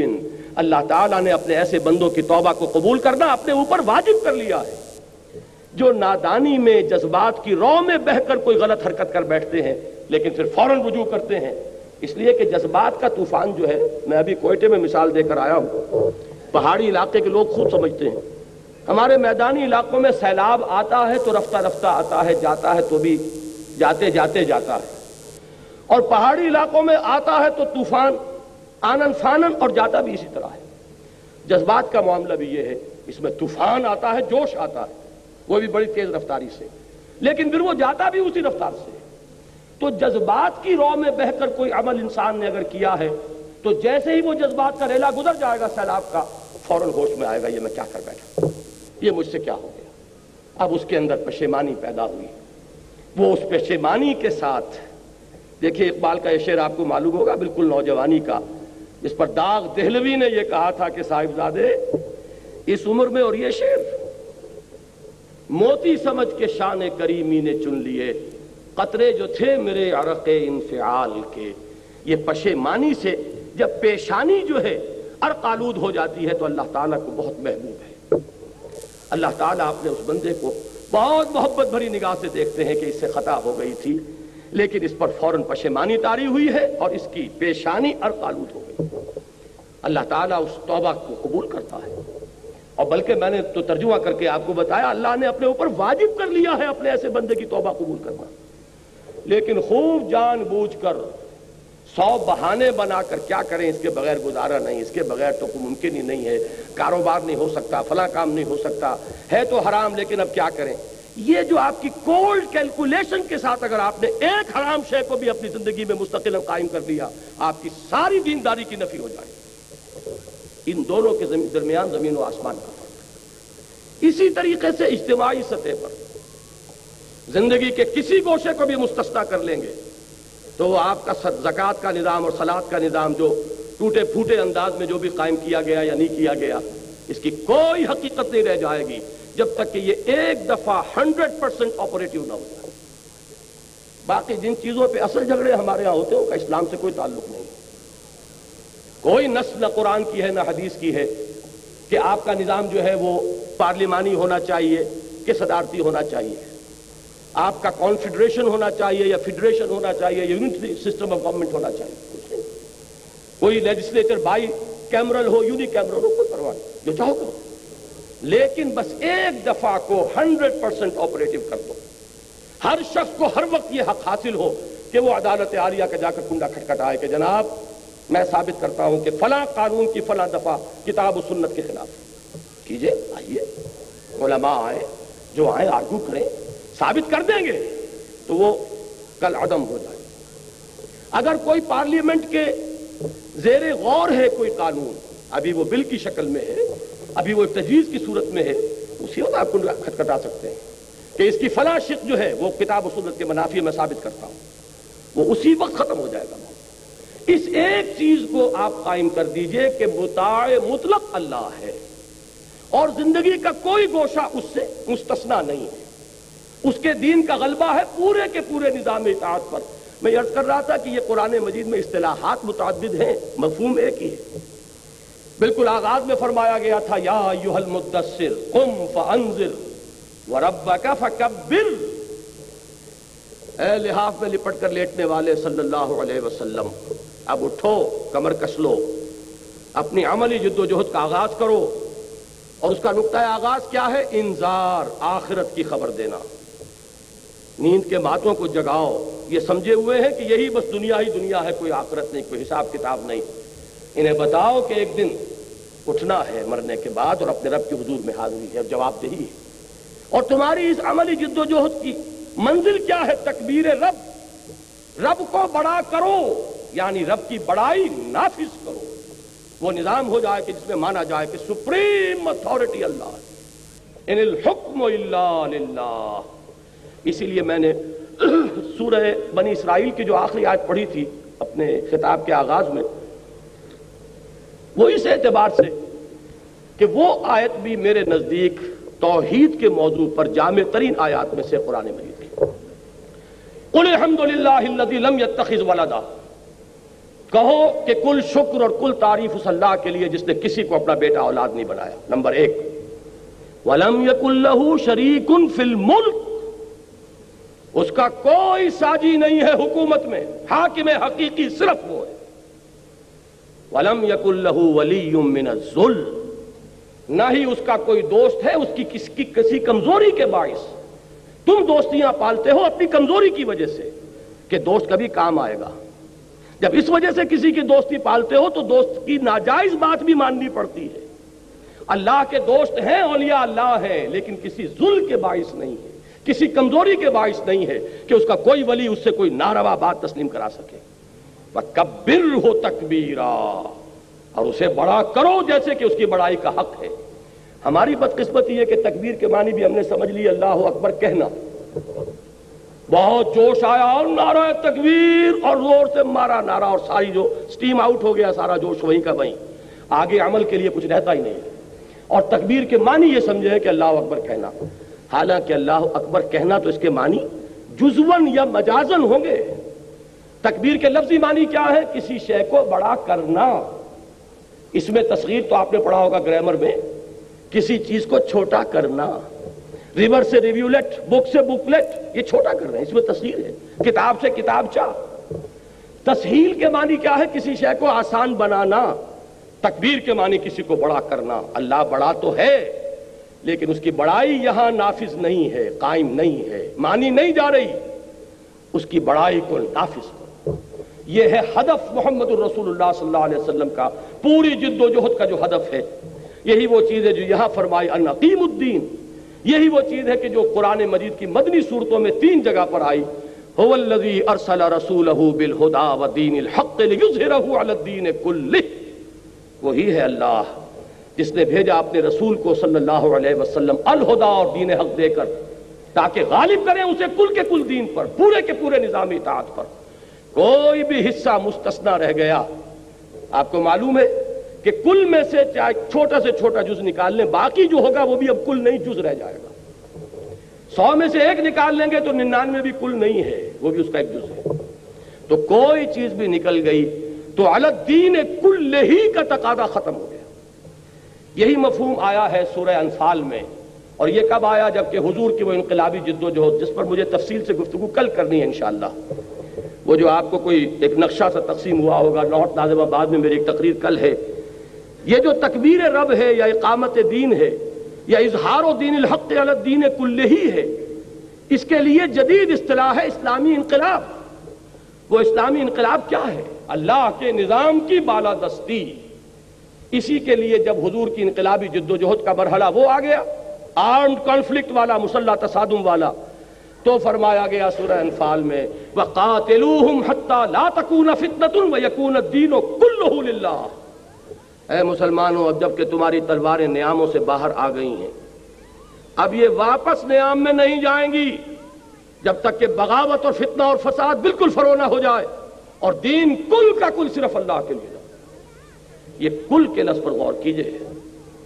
آپ نے اگر کچھ اجزاء کو سمیٹ کر اور سمجھا ہوا ہے کہ آپ نے دین کو سینے سے لگا رکھا ہے تو یہی ہے اصل میں مغالطہ، یہی ہے سنویت، یہی ہے تسلیس. کہیں دین انسان کے نظام زندگی کو 3 حصوں میں تقسیم کر دیا گیا. اسلام ہمارا دین ہے، بلکہ دین کے بجائے وہاں لفظ مذہب ہونا چاہیے تھا. اور جمہوریت ہماری سیاست ہے اور سوشلزم ہماری وہ معاشیت کہا کرتے تھے معیشت کی بجائے. بہرحال یہ تسلیس ہے. اور جو سیکولرزم ہے یہ سنویت ہے کہ ایک ہمارا اجتماعی نظام ہے، اس کا مذہب سے کوئی تعلق نہیں، مذہب کا تعلق جو ہے وہ نماز روزے پرسنل لا سے ہے. یہ سنویت ہے. توحید کیا ہے کہ پوری انسانی زندگی ایک وحدت، ایک ایسی وحدت کہ جس کا کوئی حصہ بھی اس سے منفک نہ ہونے پائے. این آرگینک ہول، حیاتیاتی وحدت. ایک ان آرگینک ہوتا ہے معاملہ، اگر آپ کا لوہا پڑا ہوا 10 من، آپ نے اس میں سے 2 من ادھر کر دیا، 8 من ادھر کر دیا، لیکن ہاتھی کا جو آرگینک ہول ہے وہ اگر 50 من کا ہے تو اس کو 20-20 من کے 2 حصوں میں کرو گے تو وہ ختم ہو جائے. یہ جو حیاتیاتی وحدت ہے، آرگینک ہول، اسلام ایک نظام زندگی کی حیثیت سے ایک آرگینک ہول ہے. اب میں یہ کل عرض کرنے والا ہوں اصل میں کہ اسلامی نظام جسے ہم کہتے ہیں اجتماعی نظام، وہ بھی در حقیقت اسی نقطہ توحید کی شرحیں ہیں. یہ سب کیا ہے؟ فقط ایک نقطہ ایمان کی تفسیریں. اسلام کا معاشی نظام، اس کی اصل اصول توحید. اسلام کا سیاسی نظام، اس کا اصل اصول توحید. اسلام کا سماجی نظام، اس کا اصل اصول توحید. لیکن وہ میری اس وقت کی گفتگو سے باہر ہے. بہرحال عملی تقاضا جان لیجئے، توحید، عقیدہ توحید کا عملی تقاضا اجتماعی سطح پر یہ ہے کہ اس نظام کو قائم کرنے کی جد و جہد کیجئے، اس کے لیے تن من دھن لگا دیجئے.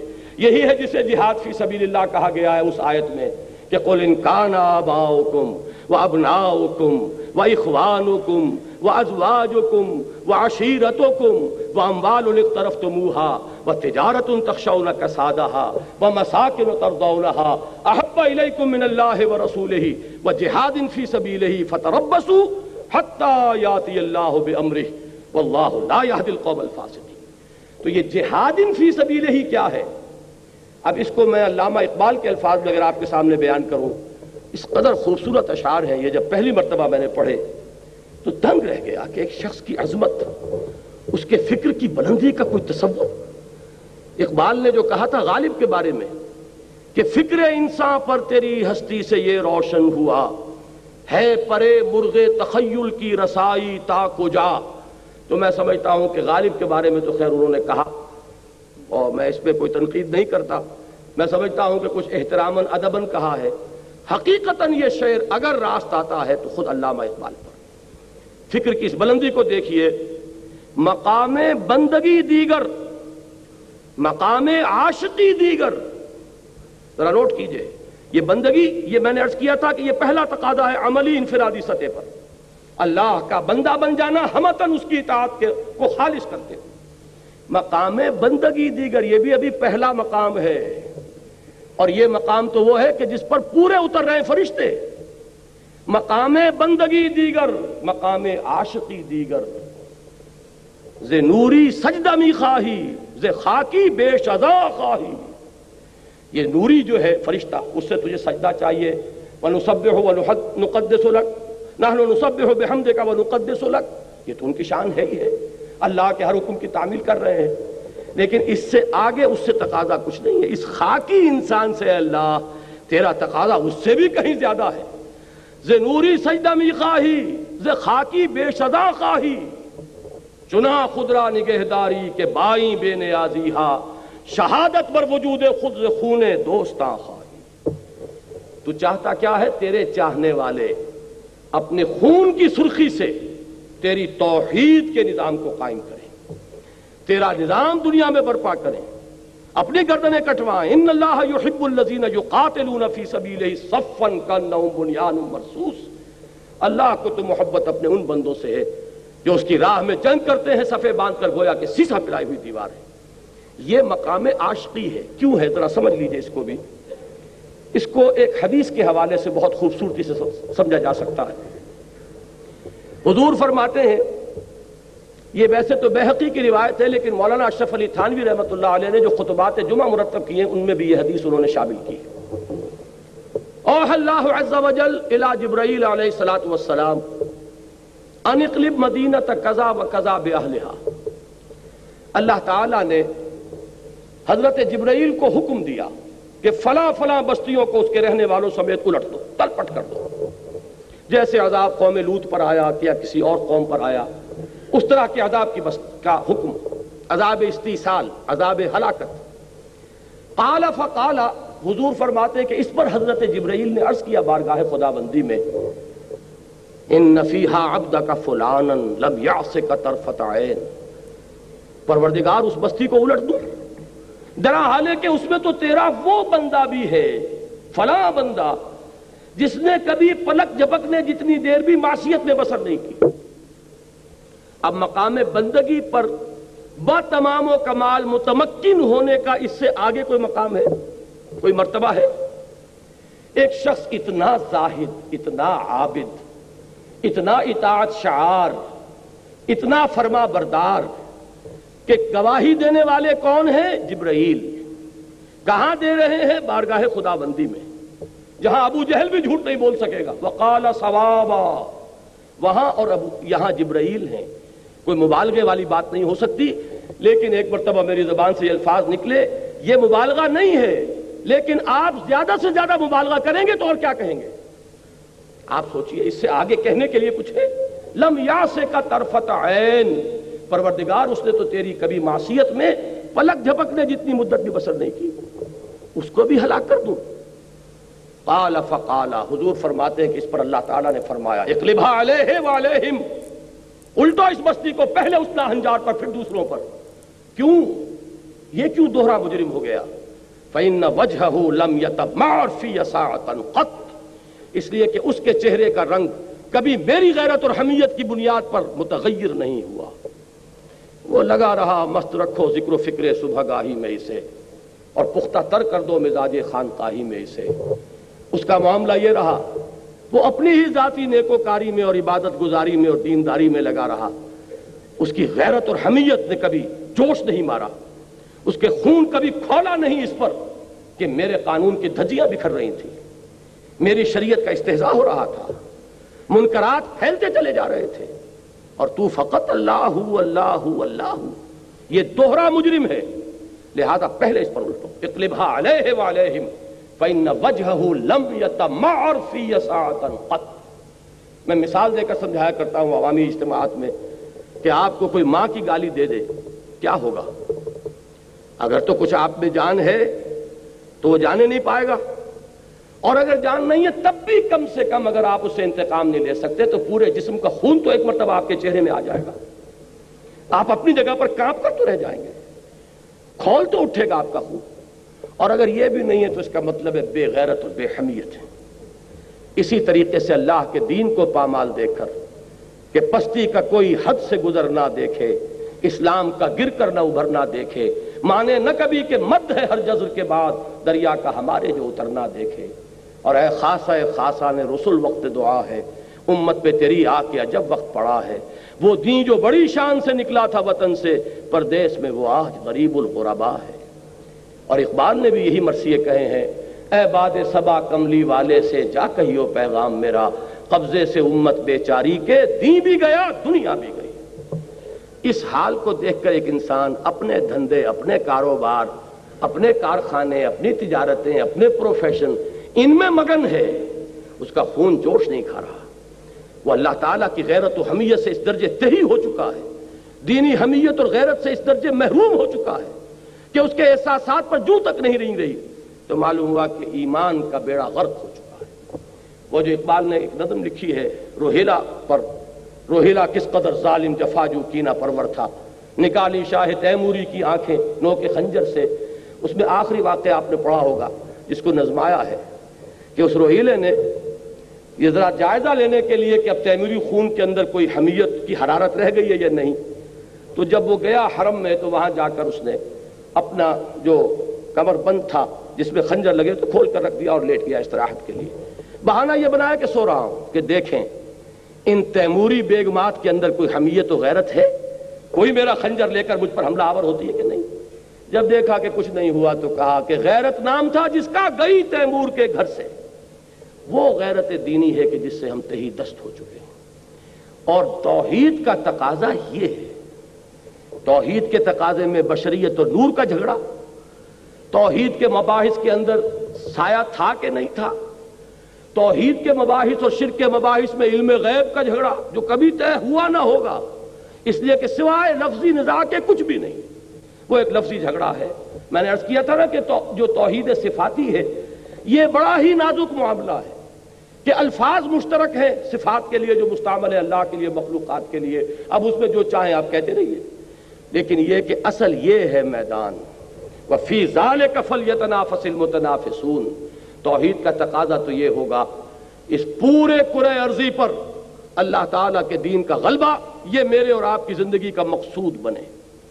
میری زندگی کا مقصد تیرے دین کی سرفرازی، میں اسی لیے مسلمان، میں اسی لیے نمازی، اور اس کے لیے پہلی منزل کے طور پر اس مملکت خدا داد میں اللہ کے دین کے غلبے کے لیے تن من دھن لگانا، لیکن اس کے شرط اولین وہی ہوگی پہلے اپنے وجود پر اللہ کے دین کو قائم کیا۔ اگر اپنے اس چھوٹے سے وجود پر اللہ کے دین کو قائم نہیں کر سکتے تو کوئی حق نہیں پہنچتا اسلام کا نام بھی اپنی زبان سے لینے کا۔ لیکن یہ ہے کہ اگر اس تدریج سے چلیں گے تو توحید کا عملی تقاضا انفرادی سطح پر پورا کیجئے، اور پھر توحید کا عملی تقاضا اجتماعی سطح پر پورا کرنے کے لیے کمر بستہ ہو جائیے۔ وہ تکبیر رب کے لیے جو میں عرض کر رہا تھا، اقبال کے دو اشعار وہ بھی بہت خوبصورت ہیں۔ یا وسعت افلاک میں تکبیر ہو اللہ، یا خاک کی آغوش میں تسبیح و مناجات، وہ مسلک مردان خداگاہ خدا مست، اور یہ مذہب ملا و جمادات و نباتات۔ یہ صرف تسبیح تو فقط اللہ اللہ اللہ، یہ تو در حقیقت وہی شخص کے جو کمر کس چکا ہو تن من دھن لگانے کے لیے، جب وہ تسبیح کرے گا تو کائنات وجد میں آئے گی۔ یہی دو اشعار ہیں اقبال کے کہ پرواز ہے دونوں کی اسی ایک فضا میں، کرگس کا جہاں اور ہے شاہی کا جہاں اور، الفاظ و معانی میں تفاوت نہیں لیکن ملا کی اذاں اور مجاہد کی اذاں اور، الفاظ وہی ہیں۔ لیکن جو شخص اس کو اپنی زندگی کا مقصود بنا لے، اس کے لیے ہدف یہ ہے جانا ادھر ہے، هو الذی ارسل رسولہ بالہدی ودین الحق لیظہرہ علی الدین کلہ، اس میں تن من دھن لگانے کا اگر ایک پختہ ارادہ کر لے تو اب یہ گویا کہ توحید انفرادی سے توحید اجتماعی تک پیش قدمی کر رہا ہے۔ میں آخری بات صرف یہ عرض کروں گا کہ یہ توحید اجتماعی تھی کہ جو محمد الرسول اللہ نے اپنی 23 سالہ جد و جہد کے نتیجے میں جزیرہ نمائے عرب کو جس سے جگمگا دیا، صرف عقیدے کی توحید نہیں تھی، عقیدے میں توحید، علم میں توحید، نظریے میں توحید، فکر میں توحید، انفرادی سطح پر توحید اور اجتماعی سطح پر توحید، جاء الحق وزهق الباطل ان الباطل کان زہوقا۔ لیکن یہ جان لیجئے اس توحید کی تکمیل اس وقت ہوگی، دیکھیے ایک چیز ہے یہاں سے یہاں تک کی اونچائی، ایک ہے اس پورے ہال کے اندر اس پوری اونچائی کا تصور کرنا۔ جزیرہ نمائے عرب میں تکمیل ہو گئی دین کی اور تکمیل ہو گئی توحید کی، لیکن جزیرہ نمائے عرب میں ہوئی، جبکہ اس کو ہونا ہے پورے کرۂ ارضی پر محمد الرسول اللہ صلی اللہ علیہ وسلم کی بعثت کا مقصد بتمام و کمال اس وقت پورا ہوگا۔ اسی کو اقبال نے تعبیر کیا نا کہ وقت فرصت ہے کہاں، کام ابھی باقی ہے، نور توحید کا اتمام ابھی باقی ہے۔ اس کے لیے نبی اکرم صلی اللہ علیہ وسلم کی بھی دی ہوئی خبر ہے، قیامت سے پہلے وہ وقت آ کر رہے گا، یہ توحید کامل بتمام و کمال پورے کرۂ ارضی پر قائم ہو کر رہے۔ حضور نے فرمایا کہ کوئی گھر نہیں رہے گا روئے ارضی پر، نہ گارے اور اینٹوں کا بنا ہوا اور نہ کوئی اونٹ کے بالوں کے کمبلوں کے بنا ہوا خیمے کی صورت میں جس میں اللہ کا دین داخل نہ ہوتا ہے، وہ وقت آ کر رہے گا۔ لیکن اصل میں میری اور آپ کی جو وفاداری ہے اس کا تقاضا کیا ہے، وہ تو آئے گا، لیکن ہماری کنٹریبیوشن کیا ہے، ہم نے کیا محنت کی ہے، ہم نے اس کے لیے تن من دھن کتنا لگایا ہے، ہم نے اس کے لیے کتنی توانائیاں صرف کی ہیں۔ میری اور آپ کی کامیابی کا دار و مدار اس پر ہے، آ کر تو وہ رہے گا۔ اور میں آج آپ کو چند اشعار سنانا چاہتا ہوں اپنی اس گفتگو کے آخر میں۔